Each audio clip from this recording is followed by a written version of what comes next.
I love the premise of the show. Smart people talking about dumb shit. I think it's dumb people talking about smart shit. Oh, we go where we not supposed to go, baby. The Brilliant Idiots Podcast. Yep, Charlamagne the God. Andrew Shulz. We are the Brilliant Idiots, and today's podcast is brought to you by Squarespace. From websites and online stores, the marketing tools and analytics, Squarespace is the all-in-one platform to build a beautiful online presence and run your business. There are no hidden fees or price hikes, and all websites are optimized for mobile, and it's so simple. Start with a design template and use drag and drop tools to make it your own. Head to squarespace.com/idiot for a free trial, and when you're ready to launch, use the offer code IDIOT to save 10% off your first purchase. Now let's start the show. Our guest today is a multi-talented comedian and actor who has appeared on BET, VH1, Comedy Central, and feature films such as Soul Plane, Original Gangster, Zoolander, and Johnson Family Vacation. He was also a spokesperson for 7-Up during the popular 7-Up Yours advertising campaign. He was also a cast member on the first season of The It Factor, a reality TV show. He was a regular performer at the Comedy Club, Comedy Cellar in New York City. He's also known for doing the voices of Mr. Stubborn and Mr. Tall in the Mr. Men Show and hosting the Fox game show Bullseye. He hosts and owns a podcast called And Godfrey We Trust on the Gas Digital Network. He is also known for collaborating with other social media stars such as King Batch and The Storm Power. Godfrey is here! Hey! Oh, I appreciate that runoff. Sometimes you be like, God damn, that's so bio, man. I love people's bios, man. Especially this stuff. I'm like, why do we care about the 7-Up commercial? He went to St. Andrew's grade school, and also he was on the soccer team as his first time. Give it up.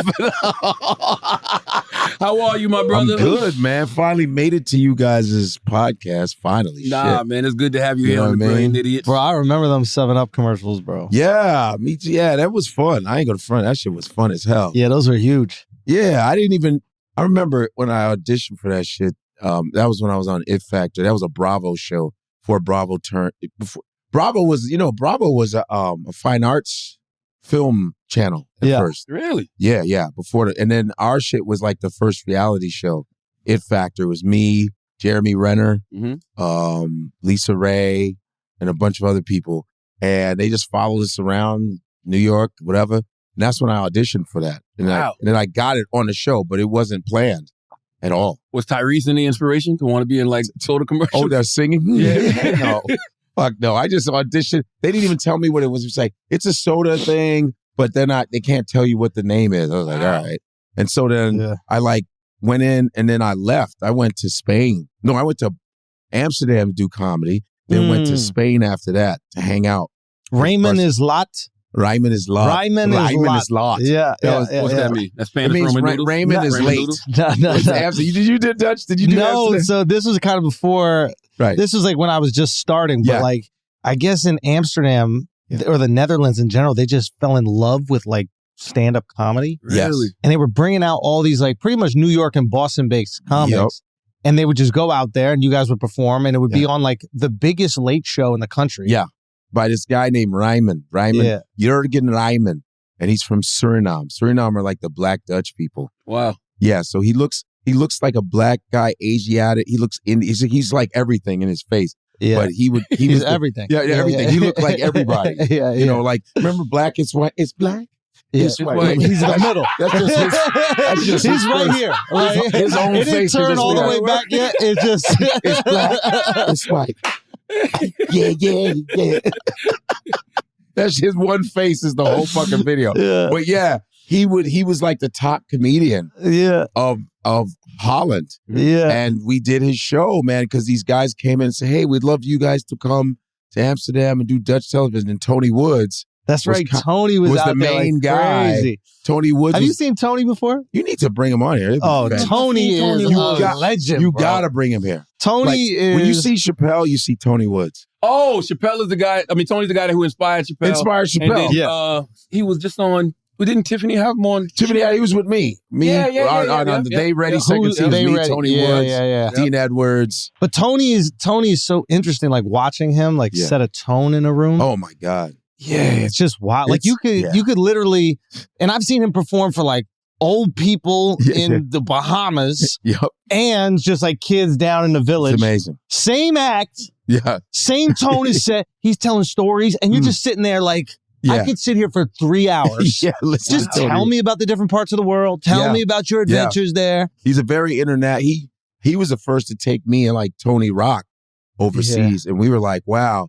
And I don't even think Tony lives anywhere, bro. I don't think. I think he's just always traveling. He's always traveling and always somewhere. And talks in code. What do you mean? And he's in and out. He'll say, like, hey, Godfrey, see, you got to and what? The fuck? Anybody speak Tony Woods? And you just got to listen to Tony. And then English will come up and go, so I got that gig for you, man. But remember when we had, what the fuck is that? And then he runs off. You're like, what the fuck? And he goes, what's up, Shorty? What's up? Hey, you see that, man? What the But you get it. Tony's got to be close to 60, maybe a 57, 58. Like, about that. I think. Yeah. He's just awesome, one of the smoothest, like, there's like comedians you're looking at, man, I wish I was that cool, There's we don't do that a lot to a lot of comedians, but you go, that's facts. I wish, know how we are. He ain't that cool, though. Because we know we cool. And we see another motherfucker, damn, I wish I was that cool. Tony Woods, dude, Greer man. Barnes. Tony Woods and Greer Barnes. Bro. Greer Barnes, another underrated, who's one of the most talented comedians. Oh, yeah. You see those two, you go, damn, I wish that was... I'm a cool motherfucker. Yeah. Bro, I've seen a cool motherfucker. Jesus Christ, these cats. Because I've seen Greer do bits for years. Yeah. And every time, it's hilarious. It's the same bit. The same bit. But it's the coldest shit. I go, and please all do the shit I want to see. Yeah. Don't do no new shit. Bro, he got a bit, he's underwater. And he's acting out the whole it's thing. The scuba diving thing. The scuba dive, bro. He's doing scuba diving bubbles and shit. And you're like this. Wow! How does he do that? I'm going scuba diving. I'm going scuba diving with a gun. This is still more interesting. And he has a gun. And underwater gun. He does the Batmobile shit. He's just so good. Yeah. But when he gets on stage, like we'll get on stage and go, yo, what's up? This motherfucker gets on stage and goes, yay. Yeah. Yay. Because he doesn't want to be up there. He just goes, hooray. Oh, gotcha. And you just go, that's the coolest shit. Because we'll go up there and go, what up? Y'all happy to be there. He goes, we're excited. He's goes, like, let's do this. Yeah. Bro, I remember seeing Tony. I think he put it on some special or something like that. So I'm not giving away any of his material. I saw him go up one time and he was up there and he's just like, he's not even talking. Nope. He's looking around and he's like, y'all start working right when you get to the job? right. He goes, you guys don't start right away. Bro, just badass. The best opener. Just badass. Yo, this is super rare to see two comics give it up like this. That's how special these guys are. That's how special. You talk about when you see craftsmanship, you go, fuck, sculpture. That's like sculpting type shit. Yeah. And I remember one time, and Tony does he's from the urban circuit. I met him in Chicago. But he'll do everything, though. He'll do anything. He can perform anything. But I've seen him in the New York urban, like early 2000, late night. It was urban circuit in New York was just Timberlands, Pele. Everybody was sitting like this. And it was like, yo, what's up? Yo, you ever see when you fucking a bitch in the ass? Good night. Yo, give it up to my man Cornbread. That's my man Cornbread from Brooklyn. Then the next dude come up. Yo, my man, Hot Sauce. Yo, you ever see another bitch when you hitting her in the ass and then some shit come out of her booty? Good night. Yo, give it up for my man Hot Sauce. The next man, give it up for Chicken Wing. Yo, you ever see a bitch you fucking eyeball, her eye fall in the toilet? Good night. You're like, you didn't do no stool fucking. I know one of them fucking the stool. Oh yeah, I'm fucking the stool, right? So I'm hitting it. God. I'm flipping the stool. Bam. It's not even the girl. And cats are like this. Oh, yo! So all you see is Timberlands in the air and Pele jackets, and you smell like Egyptian oil, and niggas with hats. Everybody look like Rakim, and motherfuckers is like, yo. And then after all that, everybody screaming at the top of their fucking lungs. Tony Woods comes out after 700 comics. Because there's 700 on the flyer. Yeah, but you know those urban shows, it'd be like The collages. And it's like 9. And then Tony Woods would be in the back like, and Tony Woods. He'll get on stage. Everybody after Kool-Aid, cornbread, chicken wing. Hot sauce. Nobody has their regular names. And Tony Woods. After all those names. Wildcat, man. Big Head, fuck no, hell no. All their names. Tony Woods. No. And Tony Woods, after all that chaotic shit, I've been to these shows, he'll go, hey, what's up, everybody? Give it up for all the other comedians that just came here, you know. A lot of energy, man. A lot of energy. See, everybody was, He said, me, I'm going to go, murders. Wow. Destroys the room. Oh, it's just the best. I go, you talk about mastery? Yeah. That's my big brother, man. That's our big brother, pretty much.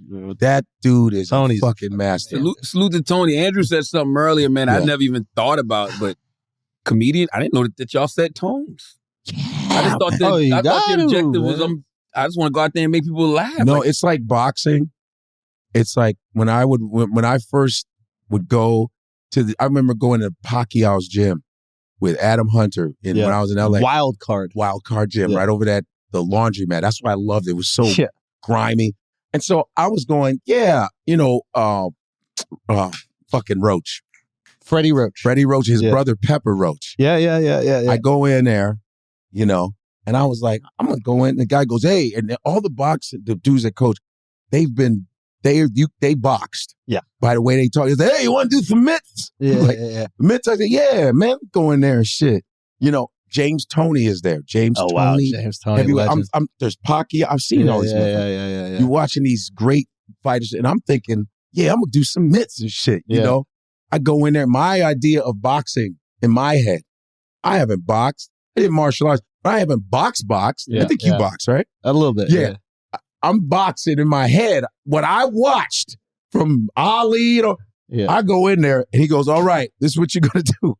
Okay, we're going to go boom, boom, right? Jab, jab, boom, right. Jab, jab, boom, right. And then, So I was like, so I started right away doing this. I started bouncing. And I started going, he goes, what the fuck are you doing? I said, what do you mean? What the fuck is that? And I go, and all the boxers, George told like, yo, hey, comedian, what the fuck you doing? They're all making fun of me. Why are you doing this? I said, but isn't that what you do in the boxing? I hear you guys punching like that. So he goes, listen, you're not a fucking boxer. Just breathe normal. He's like, just breathe normal. I was like, oh, he goes, and the guy goes, hey, yeah. I'm getting embarrassed. So I'm like, fuck. So I got my gun. He goes, all you do is breathe normal, bang, bang, bang. So I start bouncing. He goes, what the fuck are you doing? I go, wait, he's like, you're not Ali. Ali was a freak of nature. He's like, you're like a heavyweight.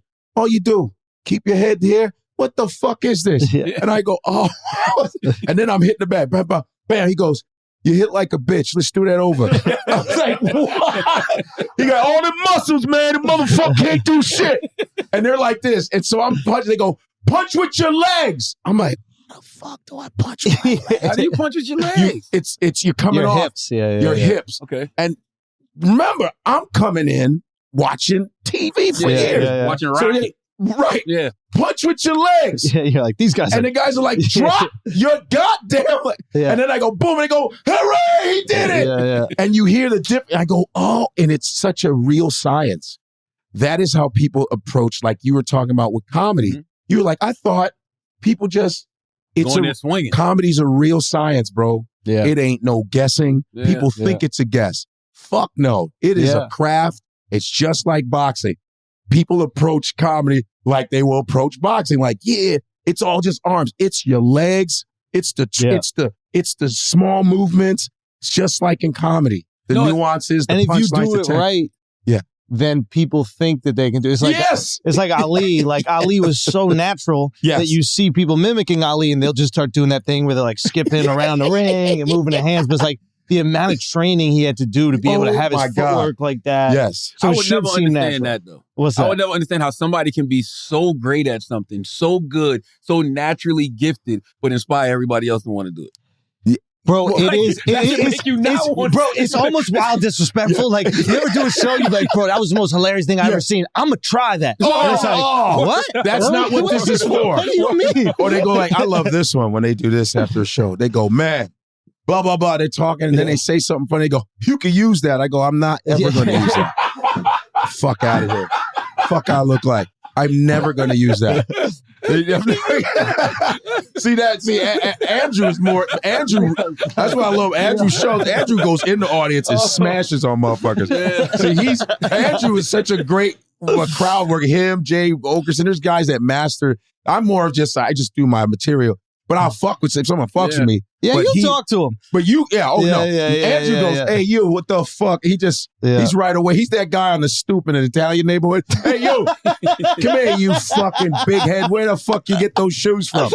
Who said you guys could move in here? By the way, that's really him in real life. That's him. Oh, I was on the phone with Andrew the other night. Oh, God, man. this is fucking embarrassing. It was like 11 o'clock at night. We talking. All I hear is him go, the fuck you gonna do? The fuck you gonna do, motherfucker? And then he goes, I live here. So you gotta see me every fucking day. Are you serious? I'm like, what are you yelling at? A cat? What you learning? A cat? Was it a cat? No. Was it a dog? This fucking guy who lives across the street from me. I had my headphones and I'm talking to Charlamagne, and I thought he said bitch to me. You thought? Right? So he goes, I heard bitch, but I'm talking to Charlamagne. I go, what'd you say? And I took the headphones out and he goes, do you have the time? I go, oh yeah, it's 11:30. And I put the headphone back in and I hear bitch. And I go, what the fuck? I take the headphone out. I go, what'd you say? He goes, no, I just want to know the time. I go, I just told you the fucking time. I said it's 11:30. I said, and I start walking away. And I hear a bitch, but I say, Charlotte, don't talk for a second. And all I hear is he goes, bitch, I'm halfway down the block. I got my dog. It's a fucking golden doodle. It's not that tough. Right? So I see why he called me a bitch, maybe. I'm putting the shit together. I'm like, who you think he can just disrespect me because I got a fucking golden doodle, right? I'm halfway down the block. Bro, I fucking turn around. I get out, run straight at this guy. Hands open. Oh, that looked like Get Out. The Get Out sprinter. Exactly. I did that shit. I ran right at that motherfucker. He went inside. Closed the door, through the glass. Bitch. Talking shit. What you gonna do? What you gonna do? I live here. So you know what that means? You're gonna see me every fucking day. Yo, like, what the fuck? I'm a crazy person.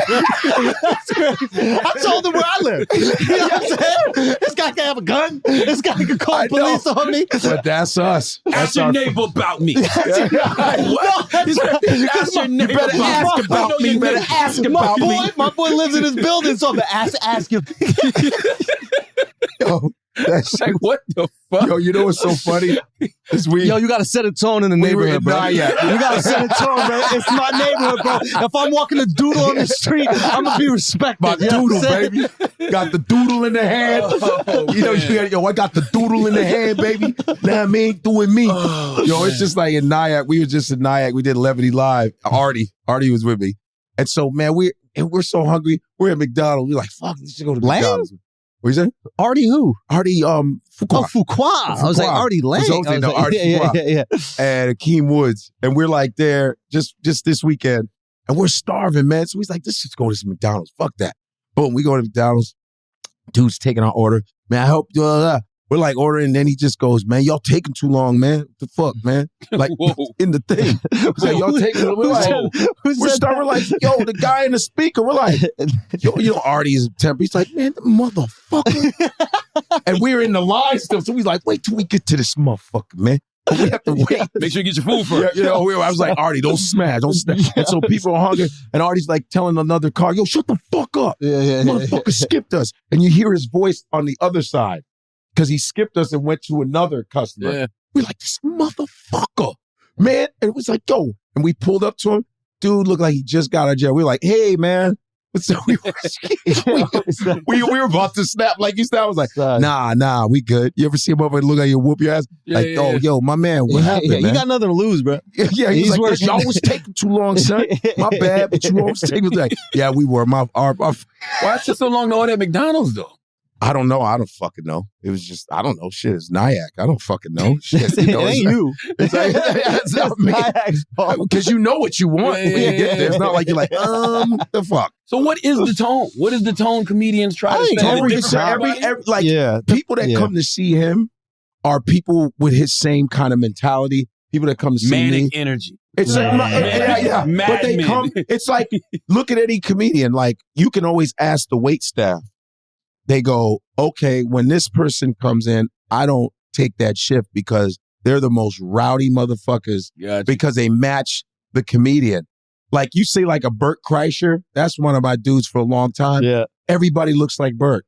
Yeah. They look bearded, heavy set. But they love working the Bert shift because when he was doing the clubs, he would do that thing at the end where he would do money or something. It was a tip jar where like the people in the crowd would beat the tip. So it's like if you put in 5, someone put in 10, someone put, and then there'd be all this money. He just give it to the wait staff. Yeah. Wow. So the wait staff would walk out paying their fucking rent for the month. Yeah, he's a nice guy. Yeah, he's a great dude. And but people that if he comes, they look like him. Bearded, happy guys. The cigarette, everybody matches their like my either aesthetic or energy. Like aesthetic or energy. They kind of you kind of bring so that tone you set like or. If you're an MC, you set the tone in the room too. Yeah. You could fuck the tone up or you could keep it like, all right, let's keep it moving.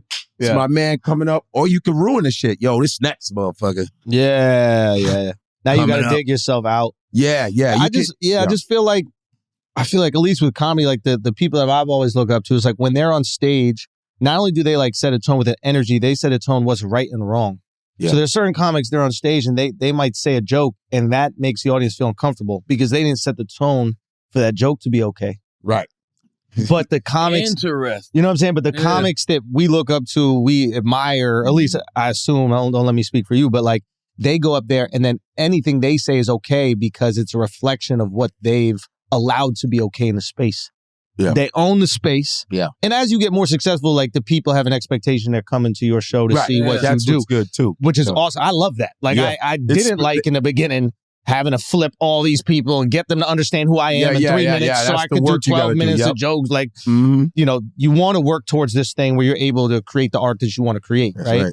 But it's like, that's what I've always wanted to do. It's like, what is the tone? Everything that I'm talking about, I'm joking about in this moment while I'm on stage is okay. When you go back to your job, that shit might not be okay. Right. You felt it in the room, like when we did Radio City, like even afterwards you were telling me like, I don't know how we were laughing at some of the shit we were laughing at.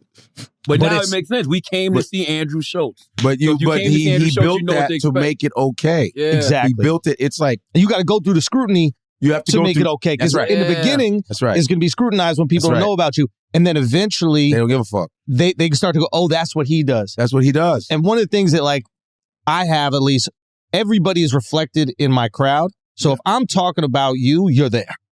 There are certain people, if their crowd just looks like them, they can't really talk about people that aren't there, at least in a critical way, because people start going, well, I feel uncomfortable laughing at someone who ain't in the room. But if we talk about Middle Eastern people and they're right fucking there, it's hard to be offended on behalf of the people laughing. Especially if you see them laughing too. Right.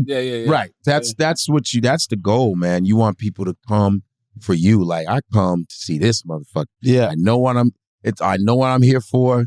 And you build on that. But you built that too. Like, I think that's something that maybe that's why comedians have always resonated with you is like, there's a tone you set on Breakfast Club that made things okay. That you would say the wildest shit or the funniest fucking things, like, and it was Charlemagne, so it was okay. That's a tone set. If Emmy tried to say some of them jokes, it wouldn't work. Right. The baby thing fucked me. That was the best. What was when the he baby? Comes in, no, I'm sorry, Birdman. Oh, Birdman. He comes in and goes, yo, a lot of babies out there. He goes, yeah, little babies, fat babies, thank you, baby, all kinds of babies. He came in. Gang, I was gonna run up, and he's like, "Wow, that's weird. You didn't run up on Rick Ross, did you?" I was like, "Fuck." I was like, "Charlemagne's that dude." He's like, and you fucked him up. He's like, "But kid." That was like that. That was just like, okay, it's 8 of them. but you the way you really bad about putting hands on me. The way you handled it, though, it was like. That's a tone setting. Like, I'm just the radio guy. Fuck are you doing? Like, that was like, whoa. I thought the funniest shit, and I'm sure you acknowledge it by now, but this was tone setting for me. Yeah. Was the dolls in the background. Do you know about the dolls? What, voodoo dolls? No, there was an Envy doll and a Charlemagne bobblehead doll in the background of the set. And they would be in gay sex positions every single what the episode. fuck was that? No. They put them there and they never acknowledged it, but they would put them in a different for months. And they never acknowledged it. It was the comments were going crazy. Yo, they 69 in the back. Who's doing this? Yo, Right? Like that. and then the booty. Remember the booty he made? Oh, yeah, we had the booty. keep- But for me, I'm watching this and I'm like, yo, the hip hop is just coming around to gay jokes being funny. You know what I mean? Like, it took a while and now it's coming around. But you guys did that and you leaned in and it became hilarious. And it was like, because you set a tone Right. that's hilarious. Yeah. There's certain people that aren't going to be able to get away with that in your position. I really was just being an asshole. Just because I know it pisses people off. Yeah. Like, you know, we got that hip hop audience that'll watch that and be like, oh, they pushing an agenda. I told you they're in the Illuminati. Okay? That's why all of this stuff keeps happening good for them, because they're pushing the gay agenda. I just really do it just to fuck with people. Right, of course. You know? That's I'm just telling you, bro, there's a version of there's a version of black people and a version of extreme white conservatives that have all the exact same thing in views common. about it. exact Bro, Absolutely. we need to broker a peace treaty. Absolutely. it's the truth. I ain't taking that vaccine. Me I'm neither. telling you. I promise you, if there was no labels, or people didn't have their tribes that they was already down with, and no they doubt. just actually listen to Just each other. talk to each other. They'd Yeah. be like, oh, These shit. motherfuckers. We are the same. Yeah. I get what you saying. I remember when I think it was like the Nazis got with the Nation of Islam, and they were like, yeah, we don't want to be around you either. Yeah, let's do this. And then they were like, wait a minute, no. Yeah. They were like this, the Nation is, because they were like, the Nation of Islam was like, no, let's have a meeting. They met together, and they were all the Muslims like, this is perfect. We don't like you, you don't like us. We believe that we should have a separate place. I love this. They were like, what? Yeah. Yes, we don't. Good. But it fucked them up because black people were like, yeah, we don't want to be around you. Yeah. We want our own shit. And they were like, well, hold up. No, motherfucker. This is it. You don't want us. But then they come and fuck it all up. It's like, what? It's actually the same message. They wanted separation, not segregation. Right. And that's what the white supremacists wanted. They wanted separation, not segregation. The white supremacists are watching like, this dude's spitting right now. Where they want to go? Africa or something? It's like, and whenever we say that, yeah, black people, we want our own shit. They go, well, hold on now. No, we want our own shit. I don't think there's anything wrong with that. I always say segregation was a great concept that was poorly executed. It shouldn't have been based on race. Right. It should have been based on, I think it should be based on behavior. That's true. I think it should be based on athletic I mean, ability. if we fuck with each other, It should be based on fire. It's fire. So how good do white people need to dance in order to go to the black? It should be athletic ability. It's not even about good or bad behavior. It's just about, do we have the same type of mind? It should be based on handshakes. Come on, bro. Like, oh yeah, y'all ain't staying here, man. Fuck out of here. Yo, you got to audition white people. You need to audition. Like this, I don't think you can belong in this town. There'll always be that one white dude like, fuck that, I'm living with you. I'm living with you, motherfuckers. Get over here. Yeah, come on, shit. See, but Chet would be in the neighborhood. Yeah. Right? Yeah. I don't like saying invited to the cookout, but he'd be in the neighborhood. Yeah, of course. You know what I'm saying? Of course. And whose standard are we basing it off? Yeah. Oh, that's the other thing. Whose behavioral standard are we basing it off? Ooh. Good one. All right, go. It's your idea. But that's why I said for me, it'd be about like minds. That's it. Like minds. If it's 100 of us who we fuck with each other, we down for each other, we believe in these certain things, we gonna set up shop over here. Man. Right. Y'all set up whoever. Now, what if the women don't disagree, but they're beautiful? If the women don't, hold on. Sorry, the women don't agree, but they're beautiful. They're not like-minded, but they're absolutely beautiful. I'm married, bro. Black men don't cheat. I don't know what you're talking about.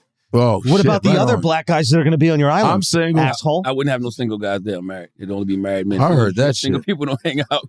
Yo, this Married loser. people don't hang out. You're married too. Married Married men. Married people don't hang out with single people. You're both married men. That's right. That's a recipe for disaster. You're both married men. It is true. I don't want to be hanging out with my single friends. Also, you know what I hate since I'm married? Anybody goes, my partner, grow up. Oh my God. That's Grow the politically correct. fuck up, dude. Yeah, it's like. No, it is. That's the new political What do you correct say? way The to old partner. battle axe. Let me tell you about the old battle axe. Yeah, the old fucking battle axe. She's fucking yapping again. She's fucking yapping again. Jesus Christ. The old battle axe is yapping. Let me go to the grocery store. The old battle axe is on. Dude, that's fun. That was if white comedians had cool names in the 80s. Old battle axe. Hey, give it up for Battle Axe. I gotta get out of here. Old battle axe is yapping. Yo, the old hag is howling. I gotta get out of here. Man. I love this lady. I hate the term partner, yo. It's just whack. It's like, get married, bro. And it's not it's not specific enough. Partner in what? Huh? Partner in what? My partner. What's your partner in it? My partner. It's my partner. Yeah, call him your roommate. You don't even get to say partner. That's your fucking roommate, bro, until you grow up like an adult and get married. I agree wholeheartedly. Yeah, you gotta go through this shit too. Yo, my man's. Yo, this my man's right here. Imagine your girl calls you your man. That's my man's. Hey. That's how New Yorkers call their girls. Yo, that's my man. That's my man's right there. Well, That's my done right there. That's my Well, it is 2022. They do have the a man. old lady might be squad. Yeah, that's my The man. I don't old know. lady. That might be his man. That's facts, You bro. know what I'm saying? I don't know what shorty you identify as, but I love it. Yo, what? I'm binary, you know what I mean? Doing things binary cis and shit. By the way, I'm cis-nary bi, dude. if you pronounce it with a Z, it's gender specific. It's not gender specific anyway. What you mean? My man's could be anything. It could be a woman, a man. My man's, that's My true. man's. Transgender. Because man is in woman. So Word. that's how fucked up men are. We fucked all their shit up. We in their name. Woman. Yeah, we still here. You know what I mean? Can't leave us. We still here. Woman. You better change that. You know what I mean? You better change it to wool. Because man is right there. Women haters, they go, women. Man, we in there again. Plural. Oh, son. man. We always in that motherfucker, man. That would be binary. Oh, Man, that's two, right? I don't know binary, man. I don't fucking man terms. What y'all Fuck said outta here, about man. I don't know about Fuck terms. outta here, man. by the way, what y'all said about people showing up places. What'd you say? What'd you say? Motherfucker, bro. What y'all said about people showing up places is exactly why I hate outrage culture, right? What you mean? Because I know what's happening at an Andrew show. I know what's happening at a Godfrey show. Yeah. Why would I go just to be offended? Because, Don't go there. because That's why I keep Listen. telling people about January 6th. Is like, that was our shit. Man, Do you know what I'm shut up, saying? man. Like, that was for us, bro. That had nothing to do with y'all. Y'all are so upset about Shut it. up, man. You know what I'm saying? I was there with my mans and them, you know what I mean? Low key though? Low key? Low key? Yo, the boys can't come together. Listen, low key, January 6th, there's a lot of envy there. Because if anybody should have snapped a long time ago and did something like that, it's black people. word. You know what I'm saying? So you're looking at it like, see, if we had the community, we all was on the same page about shit. Word. I don't fuck with this government either. We would have all rushed it. But we would have been the first because we were Y'all would have been faster. there quick. Y'all would have been there on the 5th. We would have been sprinting, and all white dudes be like, "Come on, guys! Damn, you guys are fast." It would have looked segregated. Hold up! We would go by speed. You know, there would always be that one white lightning guy keeping up. Damn, this guy's fast. Segregation based on speed. Two groups of people completely separated. That would make so much sense. Yeah. Now it makes sense why we call it a race. Yes. You know what I'm saying? Yes, queen. Yes. Where the women at? How long would it take their slow people asses come to to get there? comedy clubs. The reason why people come to comedy clubs knowing that what you're in for, because being offended is a hobby now. It's a job. hobby. It's a job, bro. It's their thing, right? It's like, yo, a job. and it's like narcissism, man. It's at a level, man. Yeah. I don't like, shut the fuck up. And that's the beautiful thing about comedy. You go, yo, shut the fuck up. Yeah. How about that? That's the beautiful thing about comedy. You can tell someone to shut the fuck up and not get fired. Yeah, I saw everybody. Shut the fuck up and get money for that. It's word up. No, for real. Shut the fuck up. And they're paying you going, that was great. The fuck? Have you ever had a Comedy's moment? amazing. Like, yo, when you told that girl she has a big forehead, yo, here's your money, man. Good job. Yeah. Come back next. Come back next all the year. people around. That was the greatest thing I ever saw. You ever have moments on stage where you're like, "Yo, this is wild. We get to do this." Yeah, like, of course. You start philosophizing a little bit on stage. That's a dangerous thing to do, even on stage, because you realize how silly this whole thing is. It's so silly, right? It's the whole process of a motherfucker's coming into a room to ha and go home. Don't even think about it. They just want to go like getting too deep. We need y'all. So they can go. We need y'all. So they can go. We need y'all. You want to go home now? Yeah. And that shit, and you don't know me. And I'm like, I got some funny shit to tell you. That's why there's things that it's amazing. They don't make sense, but when it feels good, it does. Like, there's something about, like, exercise fucking sucks. And then afterwards, you're like, I'm so glad I did it. That's how I look at, like, laughing, either with friends or a comedy show. You go there, and some people, you think this is this philosophical point of view about whatever. Like, if they give you them philosophical points of view and they don't make you laugh, you're not happy. You're not leaving like, man, I really got some philosophy you're today. Angry. You're upset. But if you get that laugh out, that fucking cathartic moment, there's something that happens, these motherfuckers ain't giggling, imagine. This motherfucker didn't make me giggle, man. I'm pissed. I'm fucking mad. Like, you didn't make me...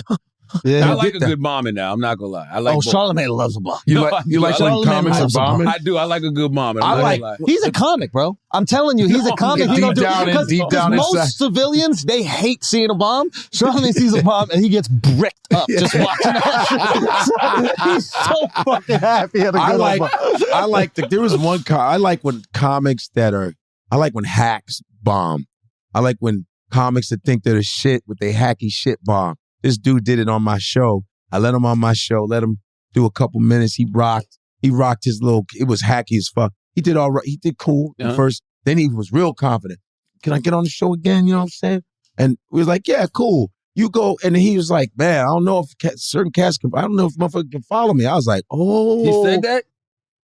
I was like, he just came out of the blue and said that about one comic. Another comic was going to go on. He goes, you sure you want to go after me? Whoa. He went up and ate his dick and we enjoyed it.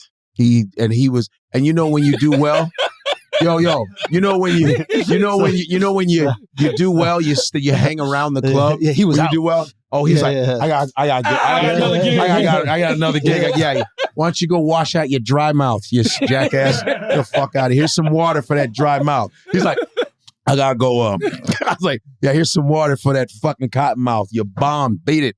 Damn. Yeah, I enjoy that when I see hacks, but because I'm gonna be real honest. Yeah, mediocrity is the fucking mode of the day. It's like it's just too much mediocrity in comedy to me. I think it's too much mediocrity everywhere. A lot of TED Talks going on. Yeah, a lot of fucking TED Talks. I'd rather just start a podcast if you want to. Yeah. Do a real TED Talk. Yeah, do it real. Just put TED in the back. TED Talks. TEDx thing. It's great. Just put TEDx. When you go to the comedy club, I did one. That's great. Right. Put a TEDx thing, and we won't expect no punchlines. Cool. Yeah. But don't fucking come to a comedy club and you're just fucking talking. And where's the fucking punchline? You gonna tell me we did it wrong? You remember? Tell me Carlin did it wrong, Cosby did it wrong, Pryor did it wrong, Joan Rivers did it wrong, all these Bernie Mac did it wrong. No, they did not. No, I think a lot of people are watching Chappelle's last 30 minutes of his show. So they'll watch him. Like, you'll go to Chappelle's show and you'll see the show. And you'll be like, I want to recreate. That's the punchline. But then when the show's over, Chappelle will stick around. Oh, yeah. And do 30 minutes, 40 minutes of just 30, talking. 40. 2 hours. Yeah. And I think people are watching that I know the now. show is over, but it's still... I want to bring my friends That's what I'm saying. on stage. Or when you saw what he did. I want my friends to sing some songs. We got John Maher. He's going to sing some songs. Bro. Then we got some other people. Oh, shit. Got another band, Talib Kweli's coming. Then we got some other people. Got a whole bunch. We're going to have a whole concert. And after the concert, I'll do another hour because I can't leave. The hour would just be me talking. I heard from Noam at the Comedy Cellar. I gave you a great compliment. He goes, Daryl Hammond, SNL. Hell yeah. He goes, Daryl Hammond would work his impressions for like weeks to try to get them down. He'd work them, he'd go up at the Cellar, he'd work them out, he'd be tweaking things, he goes, Godfrey would hear somebody once and do a better impression than Daryl Hammond. That's a gift, man. If you didn't even work it, it feels like. I can't, and I got rejected by SNL 3 times. Says a lot about SNL than it does you. I remember my first audition at SNL. Yeah, why did you never get SNL, man? I'm trying to understand and that. What's funny is Daryl Hammond ended up telling me why. Ooh. Years later, what was the reason? Well, when I first did it, it was me, Tracy Morgan, Kevin James. It was a bunch of Jimmy Fallon. It was all of us. There's talent. And we're at the comic strip. And they was like, you need 4 characters and 4 impersonations. Yep. So I did some characters and shit. I did impersonations. Then I added an extra impersonation just to top that bitch. I did Johnny Carson because I'm a black dude doing Carson. I was like, wow, did not know that. Good stuff. So I had a standing ovation my first audition. I'm coming from Chicago. Mm-hmm. I grew up watching Eddie Murphy. I'm thinking, I might get this shit. Yeah. I got a standing ovation, bro. Didn't even make it to the second round. Wow. What happened? They ended up picking Tracy. I didn't make it to the second round. And everybody's like... Wow. So they weren't going for impressions then? No, they told me what I needed to do. They gave you the instructions. Yeah, but that's the same for everything. I maybe it was a casting thing because Tracy, they're going for character, right? Tracy's always playing Tracy. What? Right. But I just don't understand even after that. was the one new black at a time. Well, yeah. What is this rule you speak of? It probably was. What's going on What is this rule you speak of for the past 100 years? What is all of this? You'll take what we give you. Is you ain't my baby. Baby, okay, second please time. Don't let me down. Okay. I'm saying Tom and Jerry. So years later, I'm doing this table read with Colin Quinn. Yeah. It's me, him, Horatio Sands, Tracy Morgan's there. It's like at the studio, and Colin needed a favor from me. Yeah. And I was like, he goes, I need you to read some of these characters. I know you can do these characters. I was like, all right. He's Colin. like, play a Dominican, Russian, boom, boom. So I did all the accents. Boom, I'm just doing my shit. I'm just helping him out. Yeah. Because Adam Sandler is supposed to produce this film he wrote. And then I see Marcy Klein. I didn't know who she was. Marcy Klein, Calvin Klein's daughter, she was the person that got everybody into SNL. Gotcha. Wow. It was Marcy Klein. Yeah. So I didn't know who the fuck this lady was. I was just sitting there reading, and this lady, blonde lady's like, who are you? Who are you? I was like, yeah, Godfrey, I'm just here reading. She goes, I need your information. And I'm like, who the fuck is this lady? Yeah. She goes, that's fucking Marcy Klein. That's Marcy Klein. She gets people in on, she's the casting for SNL. Mm-hmm. I was like, oh. She goes, the way you're transitioning out of these accents, she's like, I need your information. I was like, okay. I was with William Morris at the time. And I said, okay, fuck it. And then I gave him information, never got in return, nothing back. Nothing back. And I was like, okay, this is not for me. Mm-hmm. And then there was a guy named T-Shawn Shannon. He was a writer for SNL. He used to be a seller guy. And he was a writer for SNL. And he was like trying to get me to audition again. I go, dude, I've been rejected. They don't fuck with me. I was like, I'm not doing it. Then Jamie Masada, from Laugh Factory, he calls me. And he goes, Jamie Masada owns the Laugh Factory in LA. He owns a bunch of Laugh Factories. But he goes, buddy, he's from Persia. He's a Persian Jewish cat that has the worst accent. He's been there in America 50 years and his accent's still fucked up. Yeah. He's like, buddy, you have to come audition for SNL. Buddy, I need you to audition. I fly you out to LA, buddy. You can do it. I know you can do it. You have to, buddy. You have to. I said, Jamie, I'm not doing it. I've already been rejected. Fuck all that shit. That's when they gave it to Finesse Mitchell that year. I didn't audition. Yeah. So Daryl Hammond comes up to me and say, Daryl doesn't talk to a lot of people. Yeah. He's always to himself. But he always talked to me. He goes, Godfrey, I've been wanting to tell you this shit for a fucking while. I said, what's up? He goes, I was there at your audition that night you got that standing ovation. Nobody could follow that after that. You decimated the whole place. I said, he goes, but I knew you weren't going to get it. I was like, what do you mean? He goes, I knew you weren't going to get that shit. They didn't want to see that Eddie Murphy shit again. Oh. What does that mean? He kept it 100 with me. Like they didn't want somebody to have that type of success again? They didn't want. The show is the star. The show is the star, not. He told me this. He goes like this. I'm telling you as a white man who's been on the show a long time. Yeah. I'm telling you. And I didn't ask him to tell me this shit. Yeah. This is at the bar at the cellar. He goes, I've always been wanting to tell you that. I'm sure you always wanted closure on that. I said, yeah, man. I've always wondered. I just knew. I said, I knew anytime. even explain what you mean by that for people. He said, but explain what he meant by that. He said you would just outshine. It would be an outshining type of thing, and they're not into that. Because Eddie Murphy literally. I mean, he's a lightning bolt, bro. He was the greatest. But at the time, it was like a different producer, Dick Ebersol, and I think SNL was in like 3rd place, and then when Eddie got there, it went straight to number 1. Yeah, and Eddie was the only cast member that hosted while he was on the show. I mean, think about that. He was the only one. Imagine hosting the show you're already on. You're already on, and he hosted famous. it. That's respect. That's respect. And because Eddie was that cold. Yeah, you know. And SNL should understand that that's part of the legend of SNL. The fact that they churn out so many superstars. I mean, everybody's not Eddie, but this is what Daryl told me. Yeah. I mean, I was like, but I had closure. I was like, so he goes, there's so many levels to this. He just wanted to tell me that. There's people above Lauren Michael, too. I said, oh, yeah. And he was just breaking it down to me. And I go, he's been on the show for damn 15 years. He told that shit to me. But you can live with that. At least there was clarity. But I already knew that wasn't my thing. It wasn't going to happen. So, yeah, it was weird because people were like, how are you not on a sketch? How you? But shout out to Michael Che and him like hooking me up. I was able to do stuff. I did the first thing. I did the one thing with you. Remember, it was a party scene. Yeah, Shulz was in that too. But I watched you. I did the Steve Harvey. That I did the shit Steve was so Harvey. Funny, man. I'm in prosthetics. Oh my and I was God! Like, oh yeah. I wanted them to let you go more though. Your ass survey said I done told your ass. Yeah. Your ass stupid. That's what I told your dumb ass. That shit was so funny. Man, Michael Che, man. Shout out to Michael Che, man. He got his show's out now on HBO. You can watch Max. it. HBO Max. And I did first season. I did two really good sketches. That damn Michael Che. That damn Michael Che. This weekend. I didn't mean to. I never watched it before. Right. So I was going to watch the second season, but I must have started on the first season and didn't realize it. And the episodes are so quick. Yeah, man, yo, Che's show is very good. Yeah, and Che very good. Loves just talent and people shining.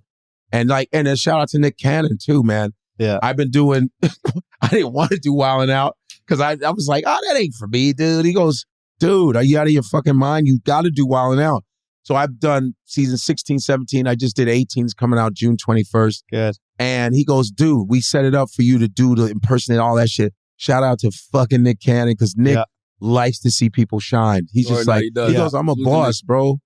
He goes, I'm intimidated.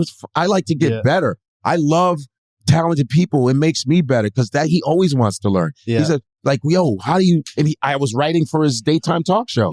How much of this do you think has to do with like you building up your star online? Yes. Because I think that plays a role as well. But you were one of the people that kicked me in the ass. Yeah. I remember when Andrew Shulz, when you grew the bigger mustache, you were tired of shit. When your mustache was bigger and you were mad. He had the porn stash. Remember we had the same manager, Jordan Tilzer? Yeah. Remember that? Yeah. It was with shout out to Jordan. Roar, yeah. And I had bigged your name. I said, what do you think about Andrew? So I said, oh, no, Andrew's dope. He's coming, man. Motherfucker's coming. We had the same manager for a second. And I remember we did, what's the hockey thing we did? Oh, Benders. We did Benders. I was the goalie, dude. With Chrissy D. Yeah, I was the goalie. It was Serpico and those guys. That's Dennis Leary, and they always pick me for shit. Yeah. And I remember there was a period where he just had a big-ass mustache. Yeah. And Andrew was just fucking done. Yeah, Andrew was tired of the fucking business. He was like this. And I go, we were at the bar. It's always at the Comedy Cellar bar. He goes, yo, what's up? He goes, fuck these people, man. I'm not waiting on these motherfuckers. I'm not waiting. He goes, hey, let me get 2 more bourbons, Shay. No, I'm not waiting on these motherfuckers. He goes, dude, I'm putting my shit up on my own, blah, blah, blah. Yeah. But I got a guy, I got a guy. Yeah. You need the guy to start doing that. He said, fuck these dudes. We can do this shit ourselves. Absolutely. That was about 4 or 5 years ago. I remember you were like, fuck all of it. And then that's when his shit went. And hard work. And I was like, look at what Andrew's doing. Andrew told me that shit. He goes, dude, Godfrey, you need to fucking start doing that. Bert Kreischer was like, I remember I did Bert Kreischer's podcast. He goes, bro, you gotta do your podcast. You gotta do a podcast, Godfrey. You gotta do a podcast. I can do Bert. He's like, you gotta do a podcast, Godfrey. He's like, you gotta do a podcast. Dude, you gotta do a podcast. Godfrey, I've known you for a fucking long time. Doesn't make any sense that you're not fucking. I'm telling you. You gotta do a podcast. Seriously. But I saw what happened. And that him, just they pow in the ass. But I knew for you what was going to happen is that like things were going to pop online. And I'd be on YouTube and I'd see you start to like, a clip would go viral. You get a bunch of views on a clip or something like that. And then what happens is like when these shows are casting, they can't not think about you because you're in the ether. Yeah. You know what I'm saying? It's when you got nothing on, you're the funny guy that they're seeing crush at the cellar, or maybe they catch you on the road, but like you're not in the conversation when they're casting for a thing. But once they see you do Steve Harvey, of course, Che already knows because you guys know each other for the cellar, but like a Nick Cannon who you might not even have a relationship, they're like, nah, this is fucking hilarious. We need to get him on the thing. We'll even change part of the show so you can do it. You're just in the conversation because the conversation is on YouTube. Happening. You spark ideas in other people. And it was really the pandemic. I really took advantage of that shit. Pandemic, everybody's at home. And I was listening to Dame Dash. I was listening to Dame Dash on one of his lives. Mm-hmm. And Dame is like, you either take him or you can't. Yeah. And Dame goes, and the guy goes, so man, yo, Sean, what you gonna do? He goes, the fuck you think I'm gonna do? The fuck you think? He's like, yo, everybody's at home right now. All right? The creators are running this shit. If you ain't doing shit every day on a motherfucking line, you're a fucking cornball. Yo, fuck that, man. You're supposed to be, every day I'm gonna be in motherfuckers' faces creating. This is our fucking time. Man, I took that shit. I was online every single night for 2 years. Never missed a live. I'll be on there 5 hours. Be on there from 12 to fucking 5 in the morning. Wow. Collected fans. Nas DMs me. My favorite. Nas. It's Nas. Our era Nas? Yes. It's not Lil Ek. No. Okay. You can have that. Okay. I think he's funny. I liked his interview. He's actually a normal kid that's fucking with people. It's just that when you older and you say Nas around certain people, but my Nas, Nasir Jones. You're Nasir, right. Yeah. And he called me, he DM'd me, and some dude, I'm on live, and some dude's like this, yo. And people used to fuck with me because I'm comedy. They go, yo, Nas following you, son. This dude just kept going, yo, Nas following you, son. I'm like, shut the fuck up. He goes, nah, man, Nas following you, son. So I check, I go, Nas is following me, son. And then I text Nas. I just send him DM to Nas, like, hey, Nas, thank you for following me. He goes, yo, King, boom. Here's my number. I call him. I talk to Nas for 2 hours. Wow. This motherfucker goes, yo, man, I just want to tell you, son. Yo, that shit you do with the motherfucking pipe and shit, yo, that's my shit. What? The shit I was just putting shit online. That's it, he goes, bro. I love that shit. That's shit's next level shit. Yo, for real. And I'm talking to him for I go, you know you're Nas, right? Yeah. Just want to let you know that I'm not going to act like I ain't frantic as fuck right now. Keith Murray, then Lenny Kravitz sends me a message. Yeah. Wow. Lenny Kravitz. Now I'm friends with Lenny just because of the stuff I was putting online. Yeah, you got to feed the beast, bro. You got to feed the beast. And then I start doing and people didn't know I could imitate so many people. I went against Ari Spears, went against Jay Farrow, went against all these dudes. I had more voices than most of them. I didn't know. When I did Steve Harvey, which I thought everybody was doing Steve Harvey. I've never heard of Steve People called me and said, Ari Spears like, yo, really, son? Nigga, Steve Harvey? I said, yeah. He goes, nigga, shit, I didn't know you had all these voices, son. Then we had the Paul Mooney off. Yeah. When I was doing Paul Mooney, you niggas, I am so goddamn tired of all you goddamn niggas. Rest in peace to the legend. These goddamn white folks, they don't like your ass, nigga. You better wake the fuck up. And then Aries start battling me with the Paul Mooney shit. I said, Aries, I don't even give a fuck. We're online. Who gives a shit? Yeah. First of all, it's not our voice. It's his. Yeah. Who's the best Paul? It was funny because he's like, man, I got to get you on the Paul Mooney. I go, it's his voice. It doesn't matter. Yeah. Who gives a fuck, bro? Yeah. Let's just get on there and start fire, bro. Yeah. But I was doing mad shit. Then I started doing Richard Pryor. I was setting niggas off. And Jay Farrell's very skilled. Yeah. I got him on the Pryor. Who do you think is the best in history? As far as voices. If you don't say you. Okay. I was about to say. Yeah. One man. Like who did you look at and go, wow, that person's great? Oh, Oh, you know, it's hard because there was a man by the name of George Kirby, old school black comedian from the 60s and 50s. George Kirby, that dude could do Ella Fitzgerald. He could sing like he could sing as well. Wow. Like Ella Fitzgerald and can imitate all. Yeah. George Kirby, which people should look up. George Kirby, underrated. Holy shit. George Kirby, Rich Little was pretty good. Rich Little was the white dude who just did all impersonation. He did all the presidents. Yep. I met him. He's like 83 years old. I met him. Rich Little, the best, because it's hard to say because you don't know how many voices every person can do. Yeah. So, there was Jeff Pollock. The guy that was on in Few Good Men. Yeah. Jeff Pollock, he's an impersonator. Oh, really? Frank Gorshin, who played the Riddler in the 60s, was an impersonator. Oh, wow. Frank Gorshin played the Riddler in the Batman from the, pot-belly Batman with the skinny legs. Yeah. Adam West. He'd be like, Robin, we have to find the Commissioner Gordon. Exactly, Robin. I have to find Catwoman. And some people are good with mannerisms, but not voice. Like Keenan Ivory Wayans was great with mannerisms, I think. Right. Like Jim Carrey. No, Jim Carrey is more of like, can morph into. Jim Carrey was another level. He was one of the first guys I opened up for doing comedy. Oh, Jim really? Carrey. Yeah. What was his stand-up like? His stand-up was very, like, he did a lot of body movements, which was like, how the fuck is he doing that? But jokes as well as impersonation? Scenarios he did. Because I opened up when I was in Chicago. It was at the Illinois Institute of Technology. My friend was running the here's the scenario, and then here are these characters operating in the scenario. You know, you ever see a guy, he would just da-da-da-da-da, and he'd just be like, and it was like, it was funny. He transforms in front of you. I always hate when I go to a supermarket and you just, and he would just, and it would be the funniest shit. He was there he's an alien. Superstar. He's really, really skilled. He's so skilled. Now, with that said, would you be disappointed if you went to a Jim Carrey show? Because you know it's going to be a TED Talk at this point.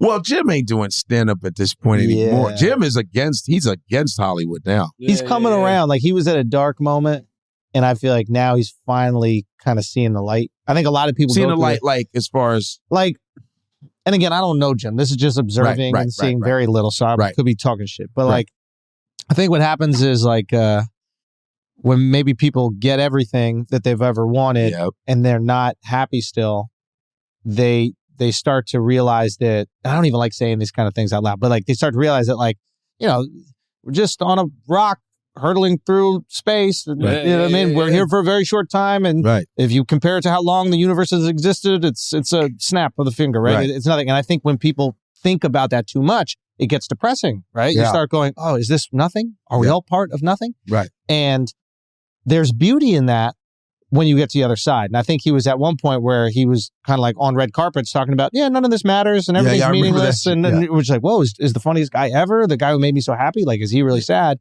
And now it seems like he's kind of coming around. I think the coming around part is whether it's nothing or not, we fucking need each other. We need to talk. We need to laugh.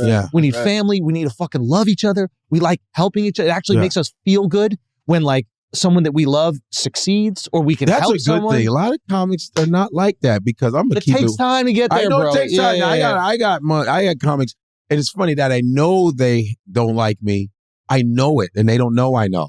I know specific motherfuckers too, and I'm like, and I love helping people. I love when I give somebody, hey man, go connect with that. I love that shit.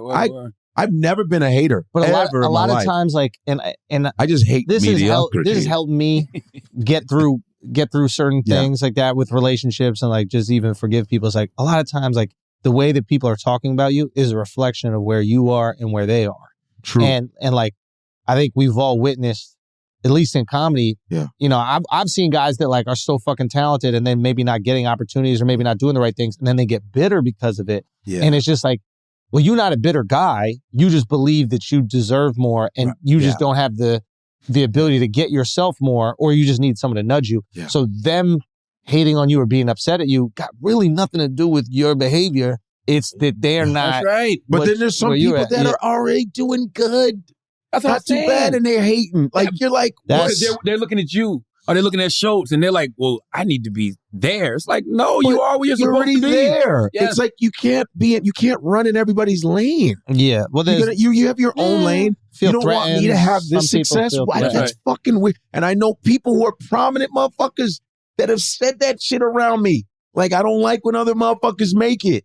I'm not mentioning names because they're not here to defend themselves. That's silly. But it's really, I'm telling you, that's and it's scary. But here's the thing, because they're in positions where they can influence somebody. And they go, nah, don't fucking pick that dude or fuck that dude, because some people, they'll believe what they say and won't give you that chance. I've had people do this to me. Because some people need it all. But they can't even. You can't have it all. It's like when I tell this man about a gig, I'm telling you because I don't want anybody to see me every week. I want people to get like, come back later. Like, what am I going to hog a fucking gig? Yeah. They need to see other comedians. If you're good enough, they're going to bring you back. If you're dope enough, they're going to bring you back. But people are, that's wild to me because that's what crazy. I want to be the Clarence Avant, Lauren Michaels. I love shit like that. You know what I'm saying? Like that. You want to be I love when I hook people. I love that shit. kingmaker, that queenmaker. That was the thing, at least, like, that was the thing with Rogan that I thought was so transformative within comedy. Absolutely. Is it like the guy with all the power was trying to put people on? Oh, that's great. Absolutely. And like, it was just so rare. And there was like a trickle down effect with that shit where like everybody else was trying to put people on too because they were like, well, shit, if the king doing it, who am I to be selfish? No doubt. Right? And these cats are eating getting on his show. I think Rogan for comedy, that was a super rare thing. Awesome like, with Rogan. I think he filled the lane that I haven't done Rogan yet. You haven't done Rogan yet, Godfrey? Oh, you got to do Rogan. Well, you know him, right? That's Shulz. He more Shulz guy than Shulz. Well, Shulz has the face of a Rogan. I'll plug you in. I'll plug you in. Yeah, Rogan's going to pick guys like that. He lived in the neighborhood. Right. He's like this. Hey, Rogan, that's my buddy. He's trashing the guy that he wants to go on the show. No, I really, I would love to because everyone's like, because Willie D from the Ghetto Boys, Rogan's a big fan of Willie D. Willie's my dude, like my right-hand man. And Willie's like, yo, I want you, he's like, man, I want to get you on that. I was like, it has to be a thing where he knows he's following me. But Rogan's equal opportunity. If you're dope, you're talented, you're funny, he's great. I would love to be on Rogan. Because I've done Marin. I was in Marin twice. Yeah. Because I know Marin. Yeah. Marin was like, hey, I think you guys would have a lot of fun. I know we would. I think we Rogan had a fucking great. We had a ball. I'm sure you had a ball with Rogan. I need to go back and do it. I want to do Rogan next month, actually. Oh, you guys. See, you just said next month. No, if I can. Shut up, Charlamagne. You know you can do. I hate your fake humility. That bugged me. You go like this. I think I'm going to do it next month. I don't know. It depends on my schedule. But what were you saying? Because, we have billions of followers on Breakfast Club. What were you saying about... that really pissed me off. About Rogan. But that's the honest I really hated that. I hated his humble. He threw it away. He's like, I don't know, next month. If he left me, if he got the room. Oh, God. If you got the room. Jesus Christ. He has one of the biggest platforms in history, and he's like, I don't know if he has the room for me. No, I was saying that he filled the lane that I feel like the Champs left open. Oh, yeah. Champs podcast, Neil and Moshe Kasher, because they were bringing in all of the comedians. I did it. You know what I mean? Especially really, I think it was the black comedians. Did you ever do Champs? No, I never did. I did it one time. I did Champs. I heard you on there. I heard you on Champs. I heard Tiffany. I think that was the first time I heard Tiffany's story. I think they only had black guests. That's it. I was like, black that was a weird thing. Yeah, because Neil's into the black people. And he's the black whisperer. And Moshe Kasher's from Oakland, so that makes sense. And he came and he grew up like Moshe did. Yeah. I said, okay. I remember asking Neil why did he stop doing it. He was like, there's no more black comedians. He ran out of what? He ran out of black guys he liked. There's a lot of black comedians you don't know. Why don't you interview them? I need the super Negroes. I need because I remember when I was on Mark Maron's podcast, Judd Apatow comes up to me. He goes, Judd goes, your episode on Maron is one of my favorite episodes because me and Maron are shitting on each other. I go, Maron. I say, you barely bring any black people on here. He goes, what do you mean? I had Obama, not the super Negroes, bro. It's Obama, motherfucker. Regular motherfucker. Like a Jim, like a Danny Perkins, like a regular motherfucker. The only black guy you brought on was the president? Oh, my God. Might be the qualification. Why more black people become president? Because me and Obama's episodes were one after the other, which was great because it's good. You had to follow Obama? I had to follow Obama. And I was and Maron is like, I think they like black folks. yeah. And I look at Maron, and Maron got all these black people on his wall. You got all these blues players on you. He's just like a white dude. Got all this black paraphernalia, but no black people on your podcast. And then Maher's shitting on me, I'm shitting on him. And we had fun because that's what we do. Right. I said, man, and that's the thing. It's like, I think that's what happened with Brennan. He ran out of Yo, I got a question. James Brown was dead. Luther was dead. he couldn't interview them. Martin Luther King gone. Oh, Malcolm X gone. Bernie Mac. Yes, motherfucker. You came up under Bernie, right? I sure motherfucking did. Yeah. In Chicago, man. Chicago was me, Deion Cole. It was Corey Holcomb. And he had that iconic room, right? Yeah, Bernie it was the had Cotton Club. The Cotton Club. Cotton Club. And I remember Peculiar when name. I was doing open mics, I was doing mainstream open mics actually. Then I would say, man, I want to do more black audiences because I want to make sure my shit's legit. Yeah. You know what I mean? And I would transition. I never really had to change my shit. Mm-hmm. And I remember they say, go see Bernie Mac. You got to go see Bernie Mac. And there was a movie called Love Jones. Oh, yeah. Love Jones. My wife's favorite movie. Right. My Love Jones was a Chicago film. Mm. And a guy named Ted Witcher, we used to go see slam poetry. And my friend who consulted, what's his name? Lorenz Tate. Lorenz is from Chicago. Lorenz Tate, my boy Reggie, was the international poetry slam champion who went to high school with me. Oh, and wow. so he was in the movie, you can see him sitting next to Reggie. He's like, yo, Reg, I went to high school with Reg. Wow. And my other friend who I went to high school with is the girl Bernadette with the braids who works in the record store. Wow. I drove to New York with her. That in 97, I came to New York with her. Wow. And my first roommate was Viola Davis. Viola Davis, yeah. Yeah. Crazy shit. I think she was on your show. Yeah. It was my first roommate with Bernadette, driving, U-Haul It truck. was like 60 y'all in the house, right? It was 4 of us. 4 of it, okay. U-Haul truck. First person I see when I get to New York, Wood Harris, who's from Chicago, who used to go to poetry slams with me. Wow. Wood Harris. Wood is like, yo, I just got accepted to Tisch at NYU. I go, bet. I want to come next year.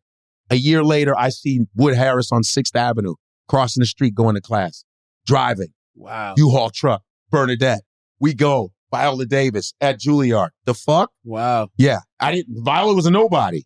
Just working her ass off. Boom. But you got to read her book, though. Shit. Oh, no, her book is incredible. Fucking incredible. Her book really is incredible. It's very triggering if you haven't dealt with your own traumas. Every actor in this, I don't complain about shit. That word up. After what the fuck she's been Her childhood through. was wow. What? Wow. You have to read that shit. It's fantastic.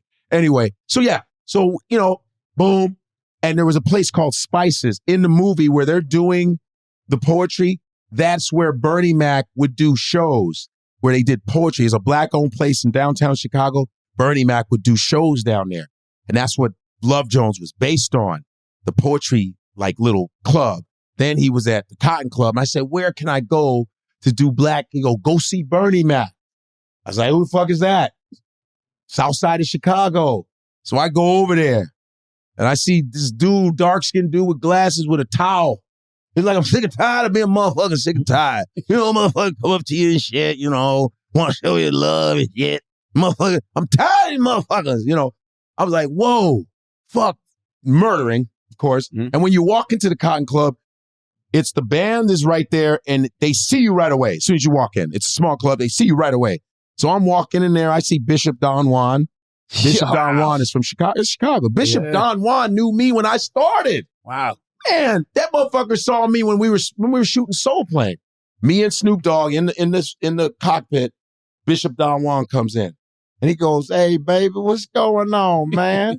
I go, "What's up, man? Bishop, what's up?" He goes, "Man, I'm proud of you, baby. I'm proud of you, man. You made Chicago look good." He's a real pimp. He's a real pimp, not no fucking joke. Real. He goes, "Man, I'm proud of you, man. I love seeing my Chicago brother." And Snoop is like this. "How you know this motherfucker?" I said, "I'm from Chicago." "Nigga, you from Chicago?" Yeah. And Snoop goes, "That's why I fuck with you, dog. I love motherfuckers from Chicago." I didn't know you was from. I said, "I've known Bishop Don Juan before you, bro." Wow. I knew him before you were hanging out with him. He was Bishop Magic Don Juan. What happened to the magic? He got all churchy. He got, Bishop. Yeah, he was like a pastor. I did not know that. He was a pastor, and he used to have a gold church, like a little church, gold chain. But Bernie Mac. Bernie was like, I mean, to me, he's one of the best ever. And I think he did quite possibly like one of those most amazing sets of stand-up comedy ever. Yeah. For the Kings of Comedy? It was, well, the Kings of Comedy was like transformative for me, but like, I'm talking, it was the Def Comedy Jam. I ain't scared of you. And you know what happened, right? I want you to tell the story because you know better, but that 5 minutes. Yeah. And I'm not talking to you like break down like, oh, look, the setup and premise and joke, whatever. I'm talking about 5 minutes of setting a tone, getting everybody in the room absolutely dying laughing and maintaining energy and like literally falling in love with a person. And then you leave. I think it was one of the greatest sets in the history of stand-up comedy. No doubt. But tell everybody what happened before. Not a lot of people know this story. And there were some people that were there. This guy named Cool Bubba Ice was there, and some other cats were there. Cool Bubba Ice with the hat. Yeah, Cool Bubba was there. And he's a great impersonator, too. Really great impersonator. Shit. Because Bernie bombed. This was his second time on Def Jam. Yeah.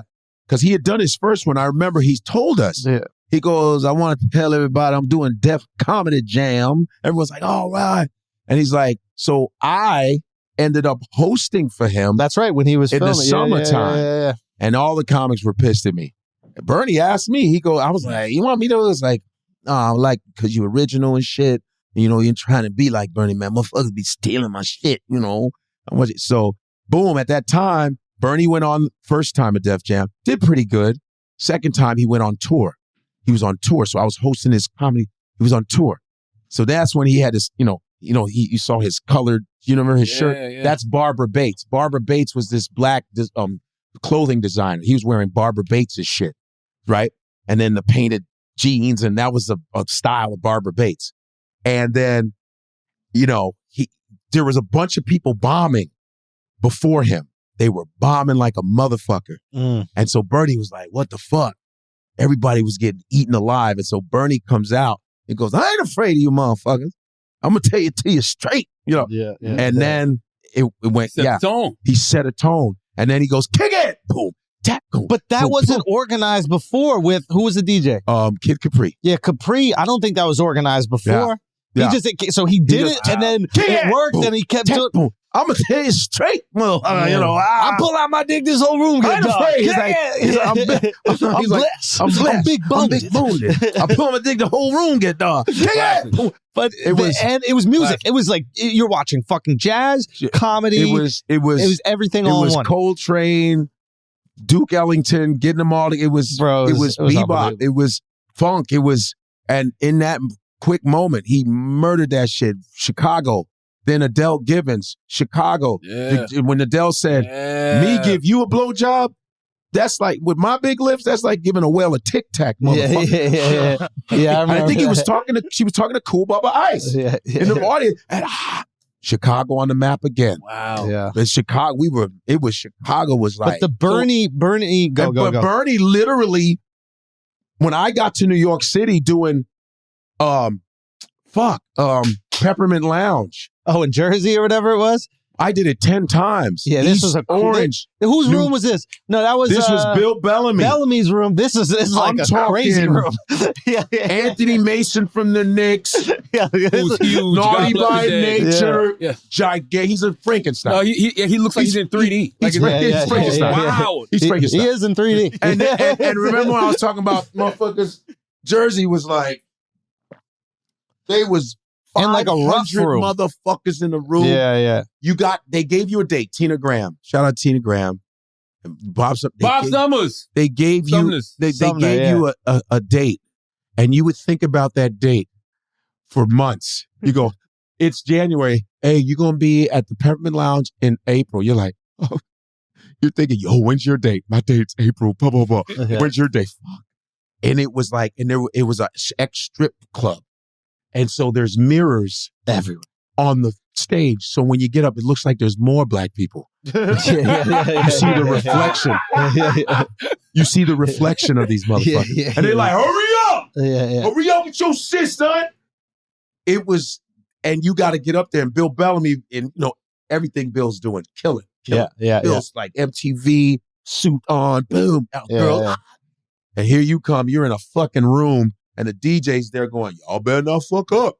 Boy, they boo your ass to death. Thank you for the inspiration, asshole. And then I went up and bam. And he goes, yo, this next guy from Chicago. Everyone's like, yeah. Because of Bernie. Bernie gave me an opening because they respected Chicago. If everybody was respecting Chicago, you got to remember too, one of my jokes that killed, this is my first time at the Peppermint Lounge. I did the Crucial Conflict joke. You remember Crucial Conflict? They started all that Southern rap because Chicago's a Southern city. Mm-hmm. Black people are from Mississippi, Alabama, Kentucky. That's right. So that hay in the middle of the barn, man, I murdered, dude. I said, y'all know Crucial Conflict? What the fuck? I was just doing, killed Chicago group. It was just, Bernie set that tone though. Wow. To get me through. They're like, give it up, my man. Chicago, Bernie, man. What was God damn. Then I got booed one time. Booed my 9th time. Because I was getting comfortable. Mm-hmm. Motherfuckers knew me. I was good night. Then one time this dude was like, yo, man, you corny, man. Corny, man. You sound proper and shit. I go, that's because I can read. Yeah. I go, that's because I can read, motherfucker. I can read. And I was like, and I'm getting on this dude. Bop, bop, bop. Then they were like, yo, that's my cousin. Oh, no. Yeah. Wait, you related to him? Yeah. Bop, bop. It started growing. Boo. They knew this dude. I was getting them, though. Boo, man, fuck that. And now the booing, I didn't even trip on it. And so when they start booing, I started acting like Scarface when he was getting shot. Yeah. I was like this. Ah, it's okay. Fuck you. I can take it. You want to fucking play games? They start laughing again. Then they booed me again. They rebooed me. They were like, ha! No, boo! They rebooed me. I was like, fuck y'all. And I got off. For the people who don't know and don't really understand the impact of Bernie Mac, what was that loss like? It was like stunning. In hip hop terms. It was stunning, like a stunner. Like, fuck, what? Like Pop, Big. It was just like he was really coming in. Like he was about to be that dude. Like with the Ocean's 11, and we didn't get to see him do specials, man. Yeah, we didn't really get to see him do comedy specials. Damn, we didn't get to see him do comedy specials. Yeah, but there's part of me. Oh shit! There's part of me that.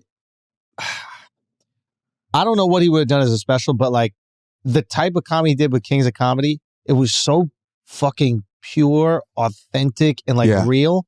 I don't know after doing like Ocean's 11 if he could do those types of jokes again. I'm not sure, but I would have liked to see. I would love to see it, but I'm like, and then he had his own show. Then he had his own version, like right. Then he had the Bernie Mac show. That all you got a good point because that set from Kings of Comedy. I remember watching that in a movie theater. It came out in theaters. It was unreal. And I saw, the lineup was perfect. Everything was perfect. But I didn't know who he was. And I knew who the other guys were. Yeah. And I was like, wow, this guy's closing. Who is this guy?